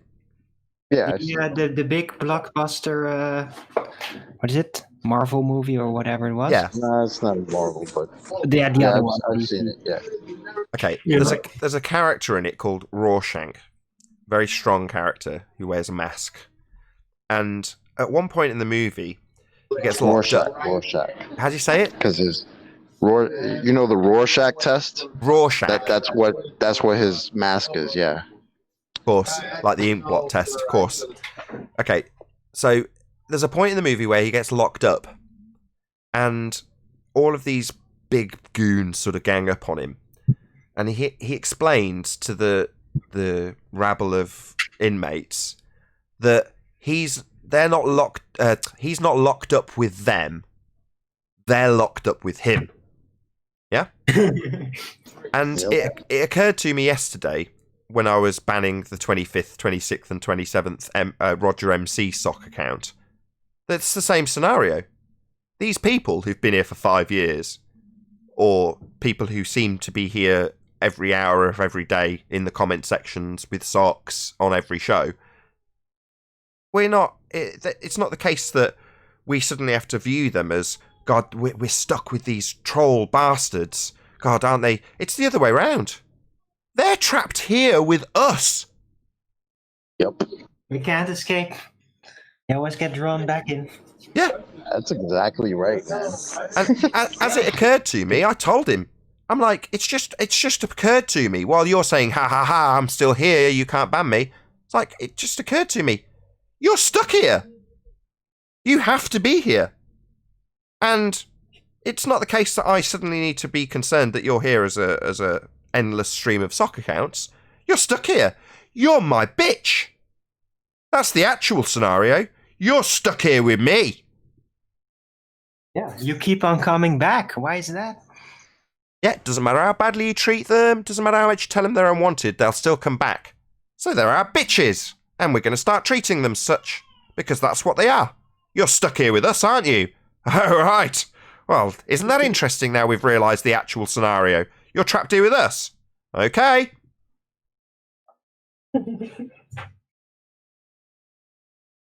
Yeah. Just can't let us go, huh? Something that you guys in your mind you thought was so stupid. But unfortunately you gotta follow everything about it, right? You gotta be in the place that you hate. You hate Nathan, you hate QE, but you're in this fucking show every single day. Talking to each other in the back chat like little schoolgirls. It's kind of funny. Kind of sad, but kind of funny. We're here for the long haul. Yeah, and they're stuck here, telling us how much they hate hell. Well, I'm not in hell. I'm very happy. Great, just hit 18,000 subscribers. Doing really well on YouTube. Happy life. Feeding my family with the money I earn from the work I do. Couldn't be more happy. What's that you say? You're miserable, you hate everything about where you are?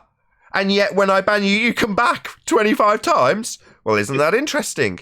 You're stuck here, aren't you? Miserable as sin in hell and stuck here. Yeah. And their misery is literally feeding your family. Makes you very happy. Yeah, I say it all the time. Life's sweet.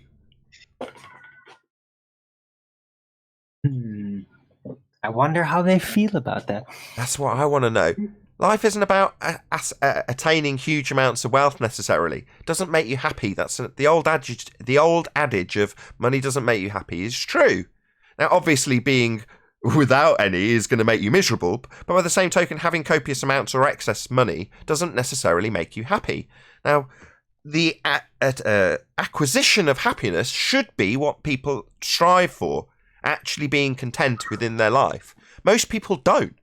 That's why the trolls were like, oh, you know, you're not doing very well, you're not earning enough money, blah, blah, blah, blah, blah. All the crap they give me in comments about doing what I do on YouTube. It's like, yeah, because that's your standard. You see a world that only requires 100% dedication to a cause to earn money for it, to future-proof your life, when you might get run over by a bus tomorrow. You know, but that's the mentality of most people, so that they've got the survival that they require. It just kicks up a gear and kicks up another gear. I've been there. You know, I've done the job that earned a lot of money and dedicated my entire existence to it. That said, I'm now in a job that doesn't earn me good money, and I still dedicate probably more of my time to it. But that's not the point. YouTube's a different story.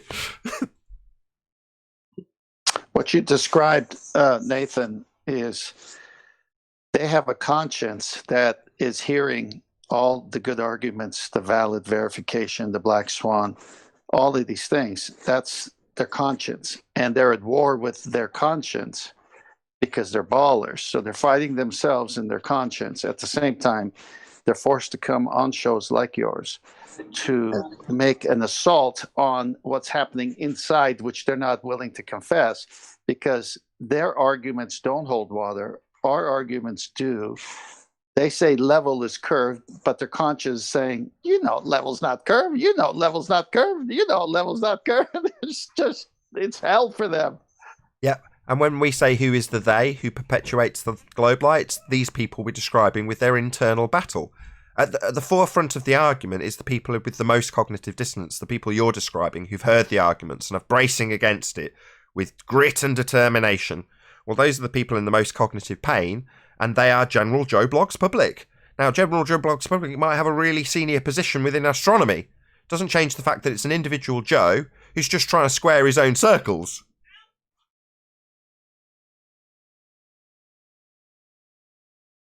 Each reference that we get that refers to a specific detail, like Andrew Thomas Young is a good example. He's one dude, isn't he? Yeah. So one dude is affirming and giving a repositioning of the heliocentric reification. One guy. Spin that on its head for anybody who thinks, I'm just one guy. You can change the world as one guy. That's for sure. Not in literal terms. I can't fold the world into a sphere. But men have reified and constructed a philosophy into a worldview held by most. In other words, they've changed the world. And at most levels, it's done by individuals in the modern society, in the modern way of doing things, with all the connections that we have. One man can make a massive difference. And in this case, with Andrew Thomas Young, he's folding the world into a sphere just by him squaring his own circles. Not to be admired, although I'm painting it that way. He's the enemy, bad guy.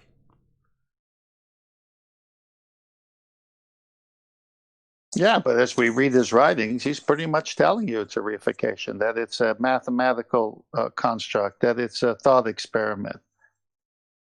Yeah, it's QE's adage. Just got to let them open their mouth. Well, metaphorically, putting pen to paper is no different. He's going to expose how the doublespeak and reification is being, I was going to say transacted, you know, put upon you. There's no actual money changing hands, but it's being sold.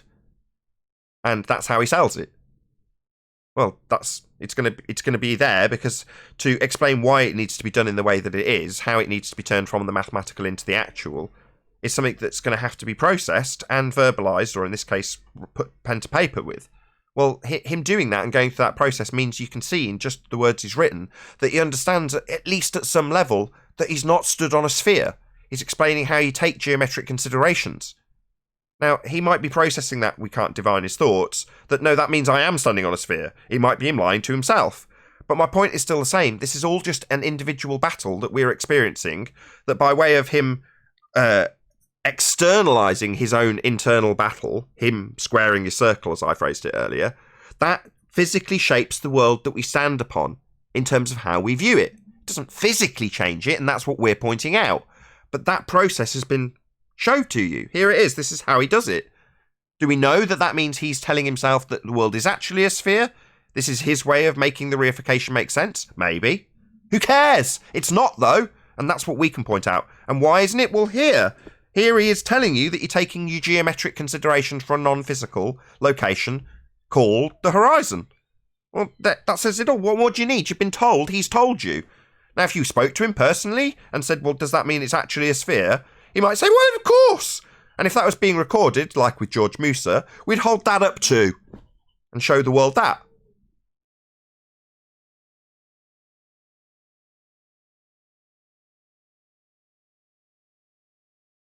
But yeah, we're battling with people and their own internal battles and their own internal struggles. That vacuum guy this morning, disingenuous though he was, he's still perfectly illustrating this point. That's what he's doing. His own cognitive battle is leading him to occult some of the information. That was the end result. Now, I've got ways and means of overcoming that, but that was his overall objective.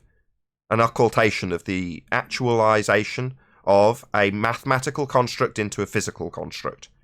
That has been, in his mind, something that needs to be hidden from public. Well, whatever. I don't care. It's his own battle that he needs to fight. And because we've got a live show, that will affect the cognition of other people. So, how we, or as he was saying, how are we going to deal with this? Well, no, it's not about a we. It's about each of us as individuals recognising how we've been lied to and how we, in many instances, have actually foisted that lie on other people. I did it with my niece, sister's daughter. And I'm telling her all about the heliocentric model before I came to this subject, pointing up at the lights, telling her what they were, how they worked, and how they operated. Now, am I in any way being malicious? No, I'm just perpetuating that bullshit out like everyone else does. And therein lies the problem. It only becomes a cognitive problem when you realise how nonsensical some of the stuff you're saying is. You just don't want to accept the alternative, that you've been lied to, and that you'll get ridiculed upon acceptance of that lie.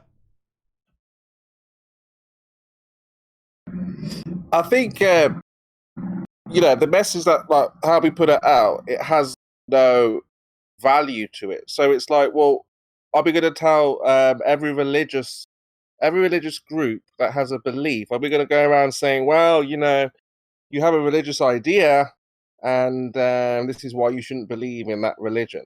So I think, like, the ball earthers are ready to accept that they're not on the globe, but they obviously want direction. I know you said you don't want to give the direction, but then I just think, well, then our message, or the message that you're putting out there, it has no real meaning to it. Like, so what if they want to believe in a globe? Then, because when I was, that's what I say.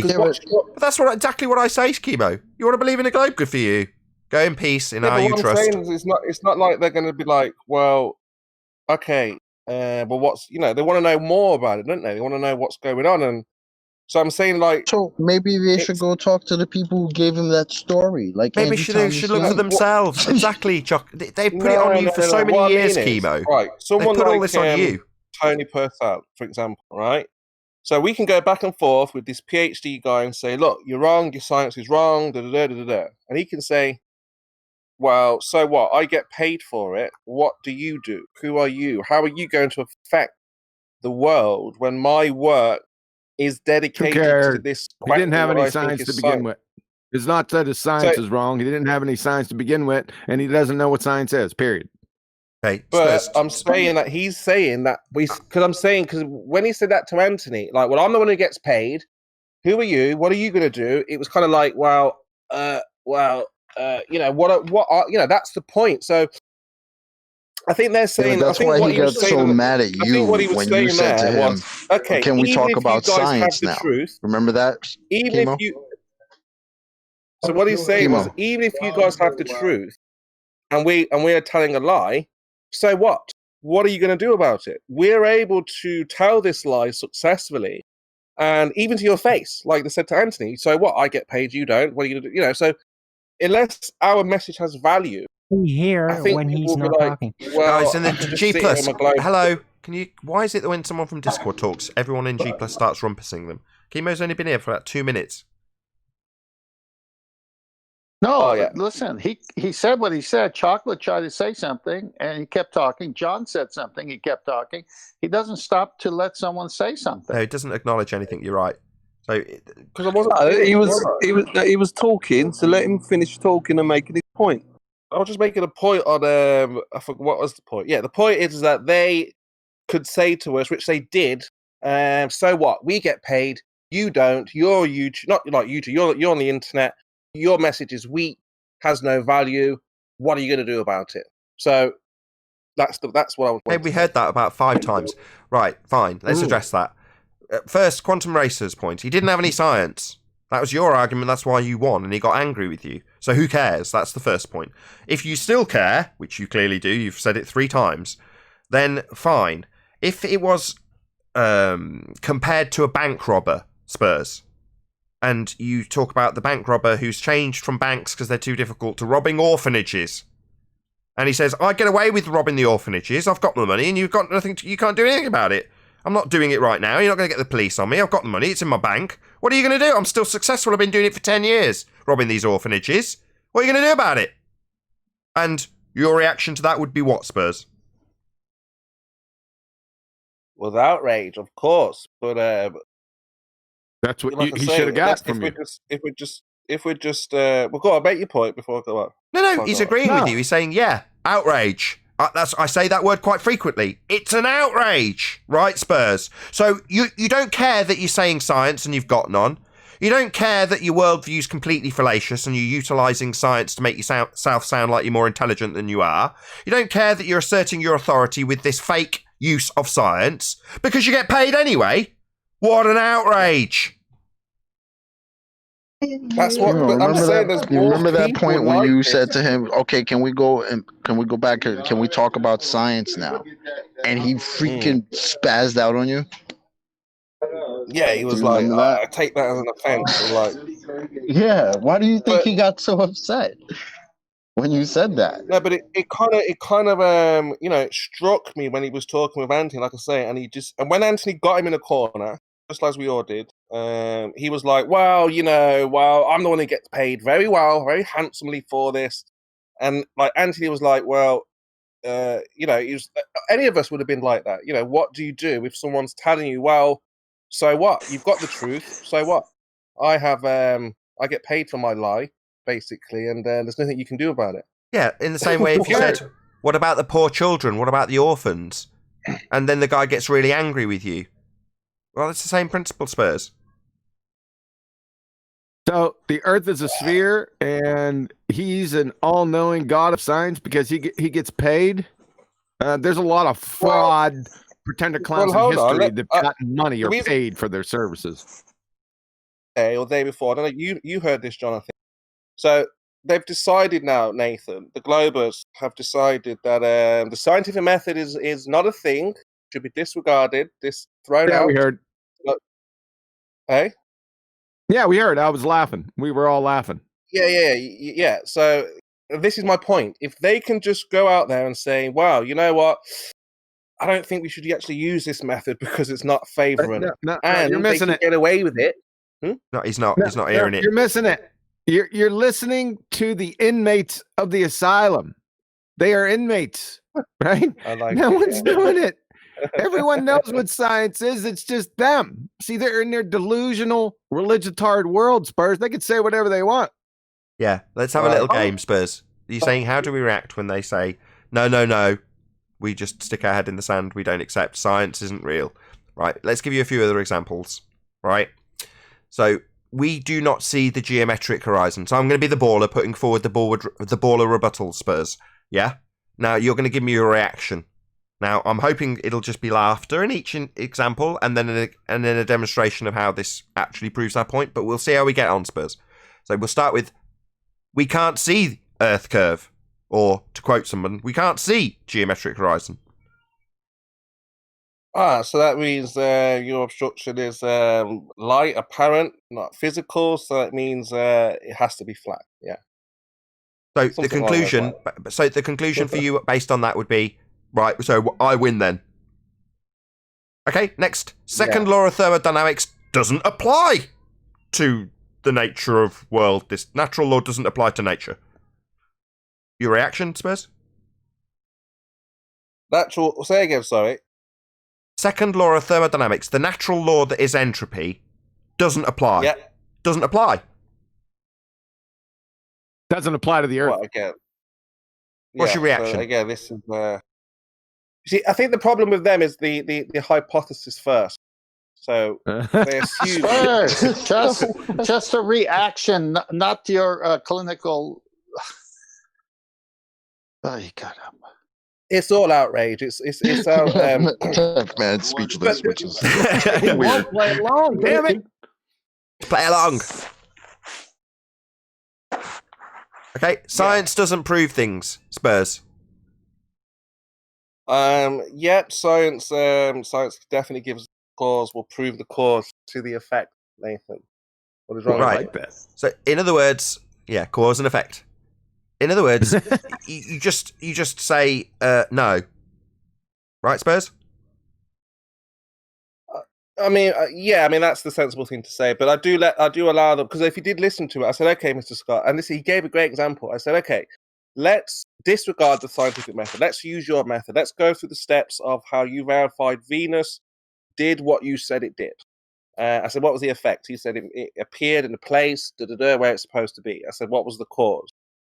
He said, well, I said, how did you, he didn't even give me a cause. He just said, he came to the conclusion with observation, hypothesis, and observation. He called it observational science. Hold on. I heard his terminology. Observation. He didn't have a hypothesis. He called it observational science. Oh, I know what he said. I got it. Listen, it's just going to take me some time to put it in, to edit it. He said that scientists of today go for more of probabilistic beliefs. That's what he said. What? Yep. That was a very smart move, actually, on Spurs' part. That was. Yep. Hold on, let me just compliment Spurs. So what you did was very smart, Spurs. What you did was say, okay, you're saying the scientific method, the singular scientific method, isn't applicable. It's not a method. That's not science. And your response to that was to say, okay, let's see your method and how it operates. And what you got in response to that was a declaration that I'm just going to make it up. Yeah, he gave me three. I said to him, is that science then, what you told me? Because I would say that's not science, but you would say, yeah, of course it's science. So he said, yeah, his first step is observation. Then he has to make a hypothesis. And then he looks again to see if his hypothesis is right. And he concludes, yep, he was right through those three steps. So it's mistaking the hypothesis for an explanation. So a hypothesis being a supposition yet to be validated. Well, what they do is they take the supposition as the explanation. I suppose that acid causes boiling water. Well, acid causes boiling water. There's my supposition. It's an explanation. Right. Yeah. Oh, you missed another classic Spurs got out of them. And it was, they're completely at a loss. Like, even if you were to say to them, okay, fine, let's go with your terms, it doesn't even work. Hold on a second. I'm talking, for fuck's sake.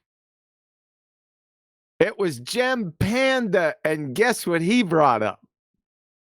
Take a wild guess. Birds humping. Birds humping. I couldn't get off the mute quick enough. Mr. Blue Jay and his eggs. Oh, the birds. Yes.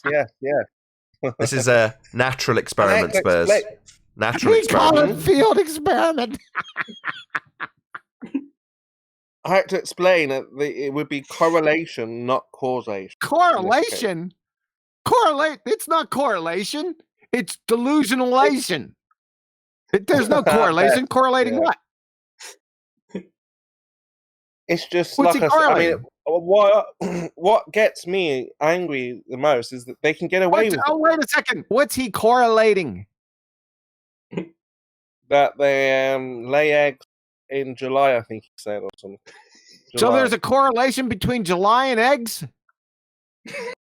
That's fantastic. That's a wonderful. What does that prove?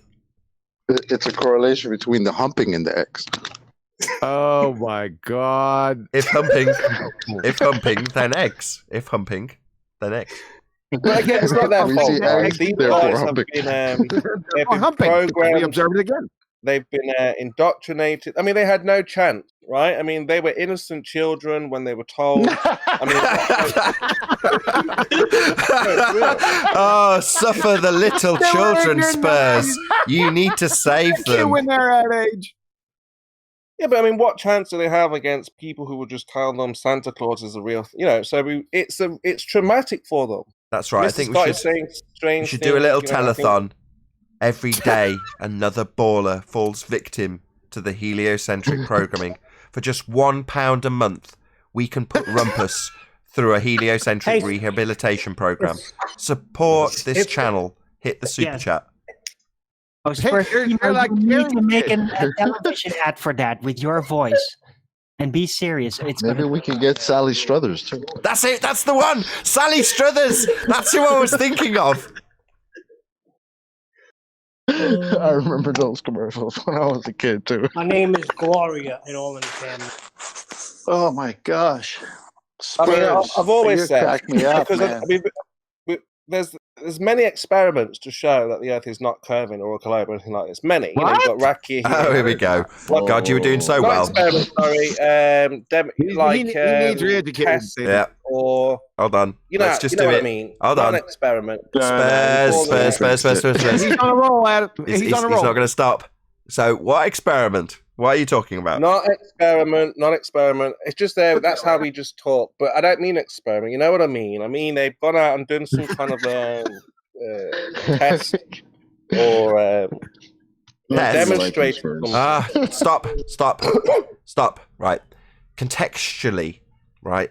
If you're talking in scientific terms, Spurs, right, which we've been for the last 20 minutes, then as soon as you say test, then that means a hypothesis test when you're talking in context. No, this is not science. Remember, there was no observed phenomenon. Just hear me out, Spurs. Spurs, just hear what I'm trying to tell you. If you say test and you're contextually in the realm of science, test means experiment. Yeah.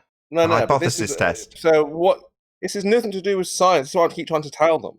That when they're making measurement, this is not science. This is not. So they're just making a measurement, basically. People have been out there and measured that the Earth is not curving at any rate. So what my point was is that evidence doesn't matter to the baller.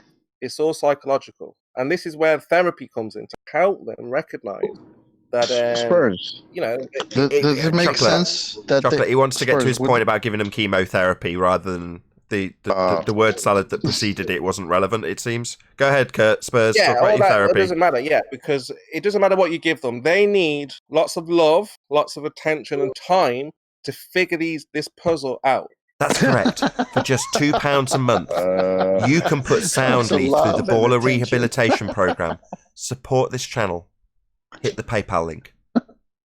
Ballers need TLC. Spurs, loving care. You're funny, Spurs. I Spurs. really enjoy this comedy time in the after show. Yeah, I love the Spurs. Can you get me some baby pictures? Does it make sense to you that they would just toss out the use of scientific method because they don't have any science? Yes, in their worldview, everything goes like this is what I'm saying. Logic has now escaped them. They can't see the trees for the forest, right? Yeah, so you're not kidding. Level is curved. You're not joking. Yeah, level is curved. You're not kidding. The zealotry is beyond. It's just beyond all reasonable levels of zealotry. I mean, by zealotry standards, they're off the scale. Yeah, this is something else. Again, this is so abnormal, so beyond like belief.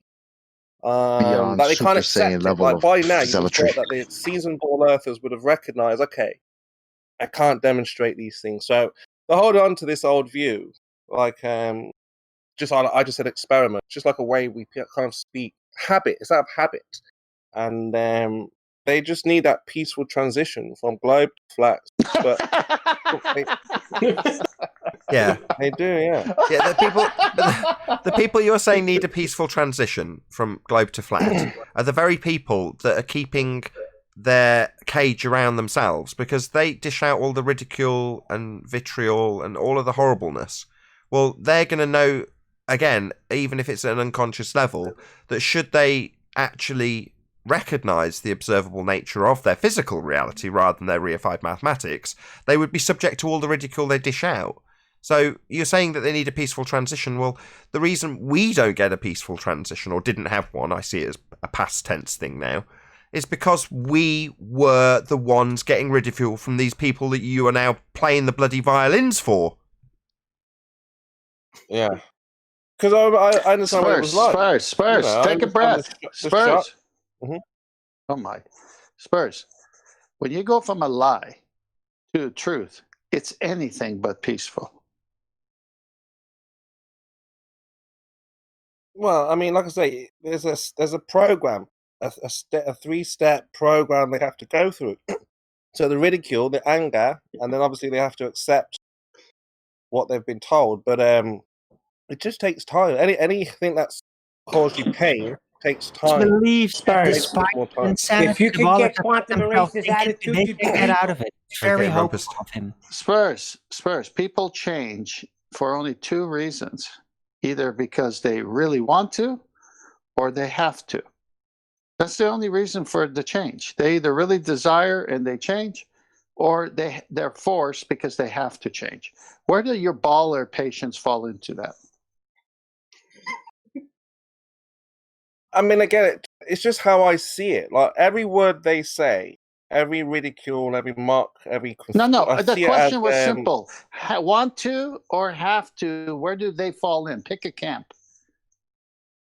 No, I feel like they already are flat Earth. They're just dealing with it. What? They're just dealing with it. But So can you they're like answer a closet direct flat question? Earthers or something. Can you answer a direct question?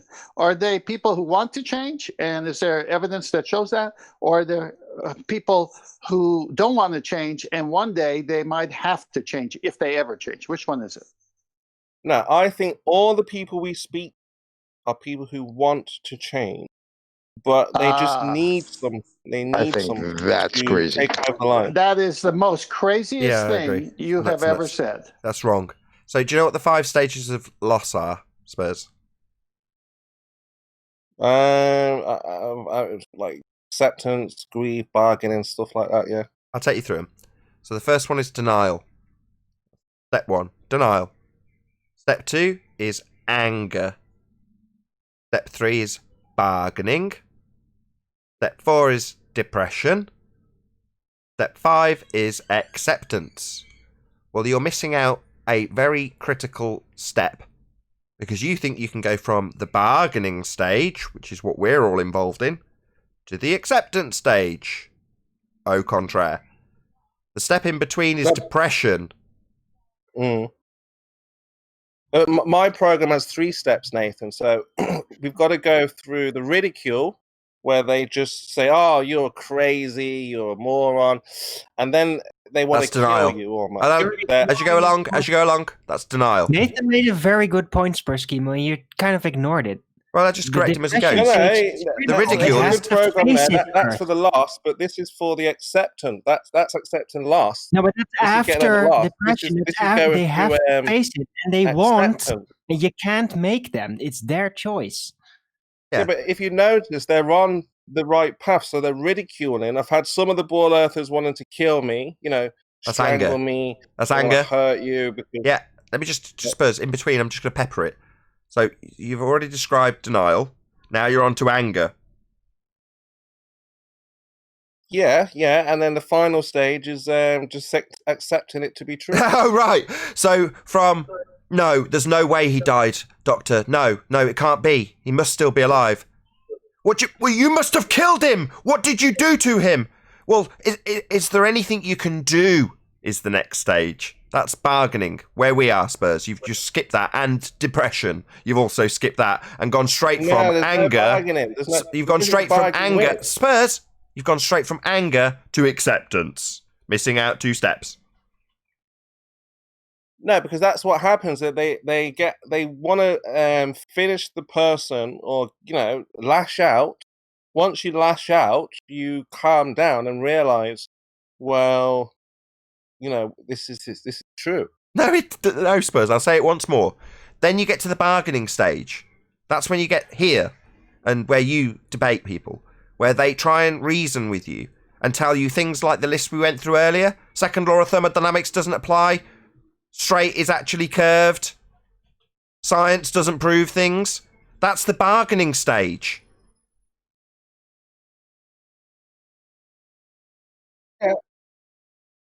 Yeah.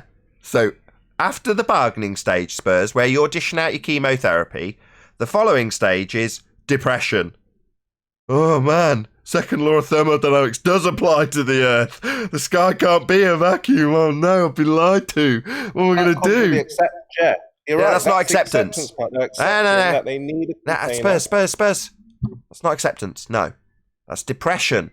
And from any of these stages, prior to acceptance, you can move backwards and forwards in this process. So you can go from, oh no, the sky is not a vacuum, to watching this show and hearing somebody on the show say, well, the second law of thermodynamics doesn't apply to the Earth. It only applies to isolated systems. And you go from, oh no, the sky can't be a vacuum, to, these flat earthers lied to me! Straight back to anger. No, because this is slightly different, because grandmother existed. The globe never. So we had a relationship with grandma. We didn't really have a relationship with the globe.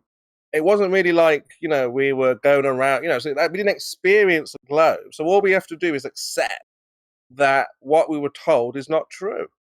That's what we're dealing with here. Like grandma was gone. We have to accept that grandma was gone. She was here. It's very close in your heart, in your mind. People dream about it. According to Spurs, Arwin, he's saying grandma dies, and then you go, no, she can't be dead. I only spoke to her yesterday. Then you go, well, the doctors didn't do enough to save her, to, oh, well, she's dead.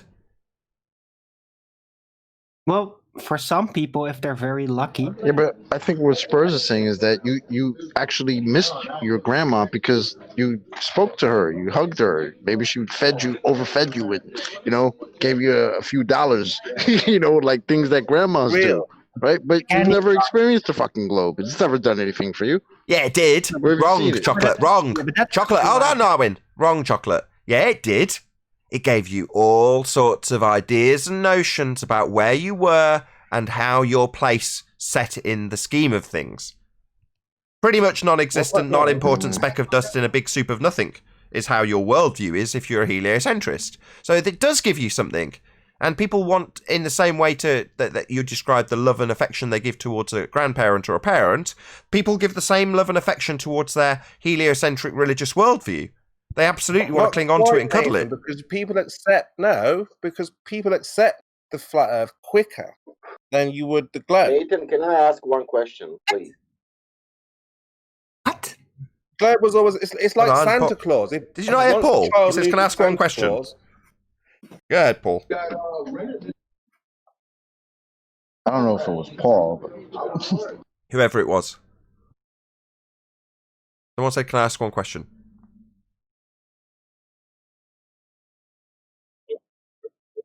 Hello.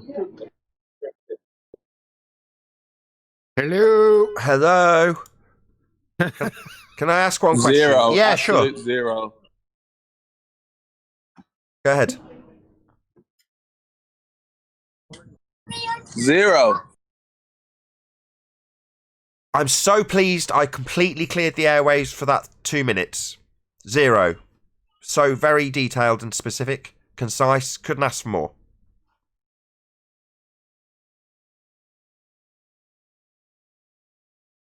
Alrighty then. Was that it?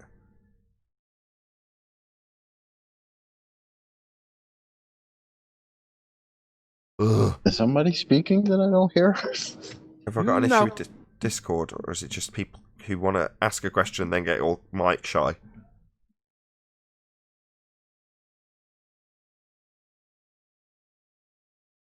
Hello? No, he asked this question. He said it already. He said it already. He said it twice. Hear anything here? Didn't hear it. Can someone repeat his question? It's like, like pulling teeth. We're getting told we've heard it twice rather than just getting a repetition of the question we did not hear. Yeah, well, I just tried to repeat it to you. Thank you. Can you try again? He asked how many Glovers have come to your show that have actually converted to being a flat earther. I don't know. Zero. We don't take surveys here for that type of shit. Don't care. Yeah, I can speak to that a little bit.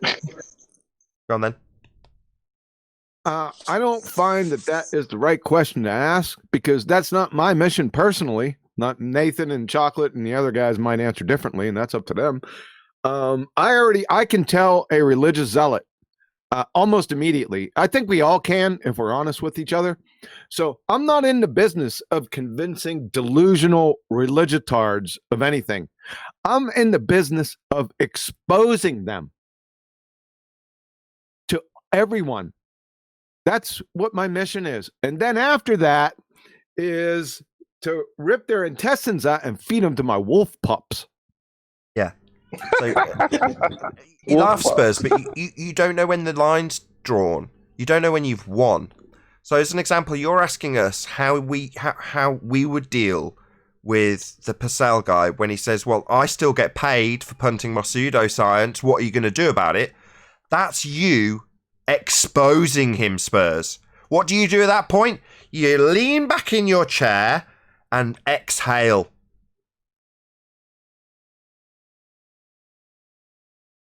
You exposed him. That statement is the exposure of a fundamentalist religious zealot pseudoscience pretender clown with his own words. It's an outrage, and he declared it with his own lips. And you achieved that. You and Anthony Riley. You exposed him. It's just frustrating, like I say, if that's the belief that they can just lie and be like, well, it doesn't matter if you guys have, so what? I mean, even though you're like, yeah, you've exposed, but it's a bit of a shock to hear like that, right? To hear, well, yeah. Spurs, this is getting too long here. Listen, Spurs, at any point in your life, do you allow for accountability and people must account for their actions? Yeah, of course. But again, that wasn't the point. I was just saying it's just bizarre to hear him say that. It's just like, whoa. He's saying it doesn't matter what we say. And if other people hear that who want the ball, well, it just makes what we do a lot more difficult. Are you done, Spurs? For the moment, yes. Thank you. Well, John said he is about exposing lies, and you say that the liars are really confused and you want to give them therapy. My question is, do you ever lay blame that they could just be liars and bad people in the sense, of course, each context has, different ramifications. So if we're talking about criminals, we're talking about a serial criminal that will never change, and every time you let him loose, he kills people. Are you still going to do therapy on that guy after? 10th man, he doesn't have to copy what QE does. He can do his own thing, which he's doing. Doesn't have to copy QE. Question. It's great that that QE is doing his own thing, and it's great that QE is doing his own thing. They're both. Stay on subject. Stay on subject, and then ask that question after my question. My question is, are there people who are serial to their nature and will never change, and they just have to be held accountable for the words they use? Or do you think you can convert everybody?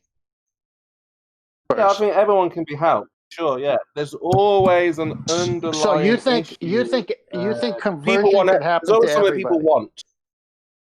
No, yeah, Right. there's always something they want. Hold on, There's always a 10th. reason Hold on, why. just let him answer. Go ahead, Spurs. Yeah, there's always a reason. Nothing just happens for no reason, 10th man. So when you're saying someone is a repeat offender or they repeatedly lie, someone like Rumpus, there's a reason why he's doing that. There's a reason why Zanik does what he does. Some people can't figure it out. Some people are better at looking at probably why and how. And that's what I try to look at is where are they coming from? Why do you think whatever it is that you're doing? I just get to the bottom of it, really, and then hopefully they can see what I see, which is the error, and then we can move forward. Yeah. So yeah, to answer the question, yes, every person who you think can't be helped, I would say can be helped. Okay, so then why do we have criminal justice system and psychology at such utter failure? That's the system, 10th man. The system has failed. No, obviously, the individual. that's and you. Obviously, if the system is making it in such a way where people can't hold on, thrive. hold on, 10th. We've got a No, fundamental. I'm not going to take it from this guy. Hey, He's trying to use the system as the reason why the guy's a Ask me criminal. a question, 10th man. I'm only answering it. That's all I'm doing. No, you're rumpusing me. You're saying the reason the guy is a criminal is because of the system. Again, it depends on the circumstance. Yeah, this is going to go round and round.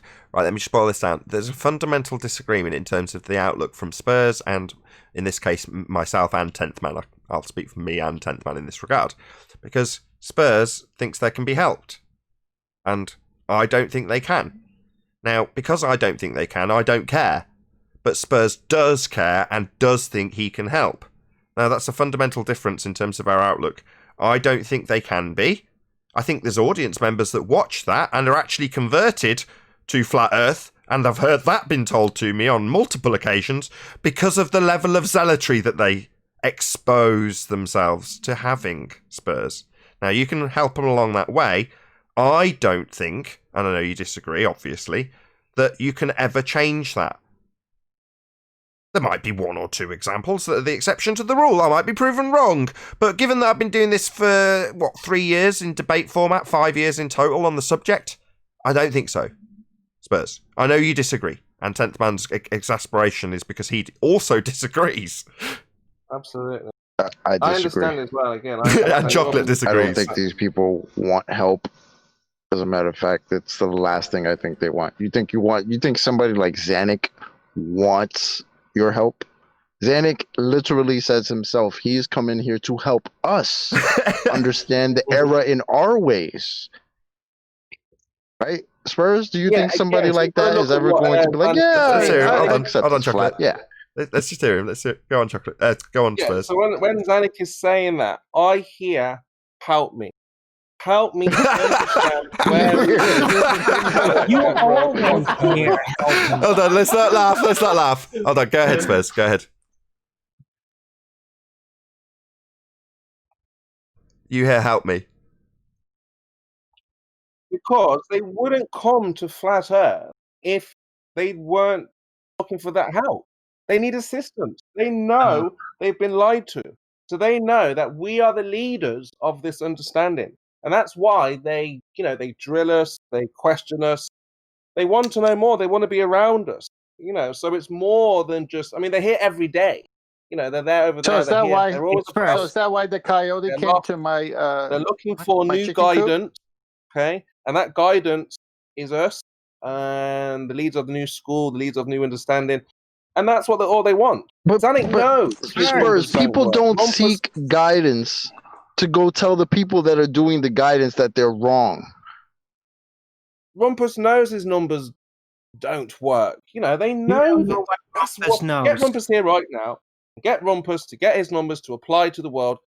Can't do God. Rumpus is coming here and told us in the same breath we see a geometric horizon, and the next breath we don't see a geometric horizon, and then a week later told us it only exists in the math.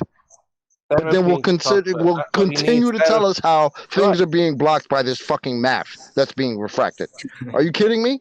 Help these guys understand that these things that they're seeing cannot work in reality, right? So that's what we can do. So to me, none of the guys over in Gems are ball earthers, like real, true. Something else going on. Okay, Spurs. Let's break that down. Help them understand. Let's just break down that a little bit.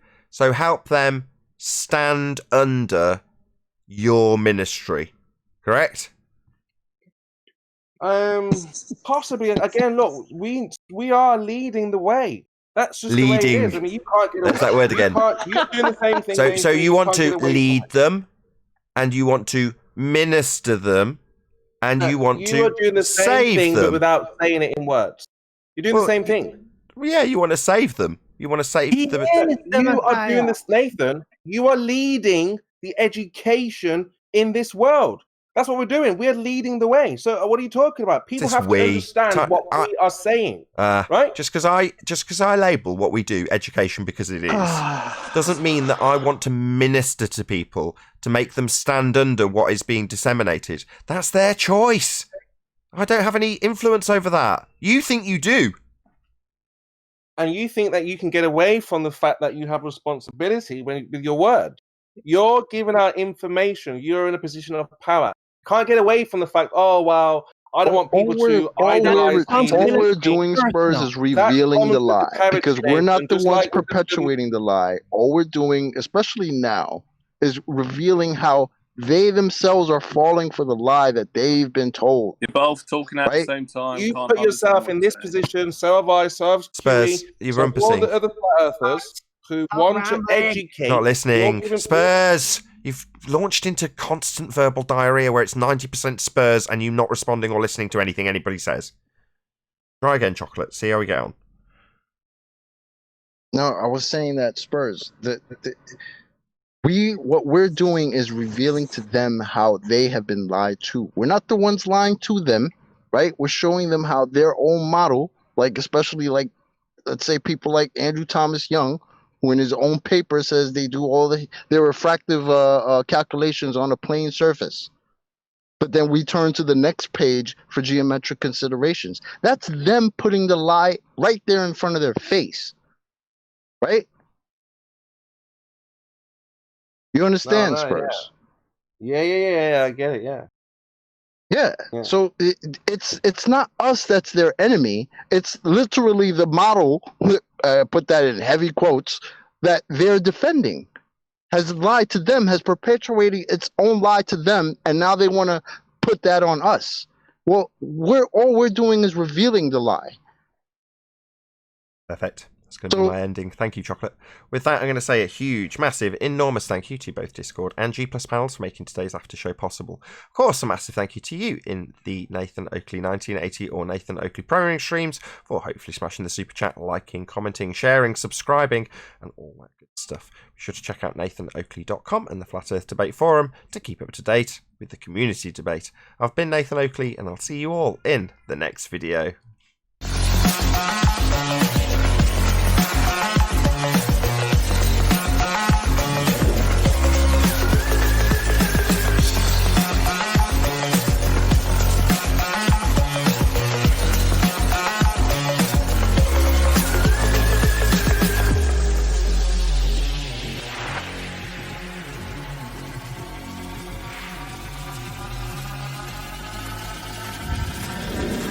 What a day!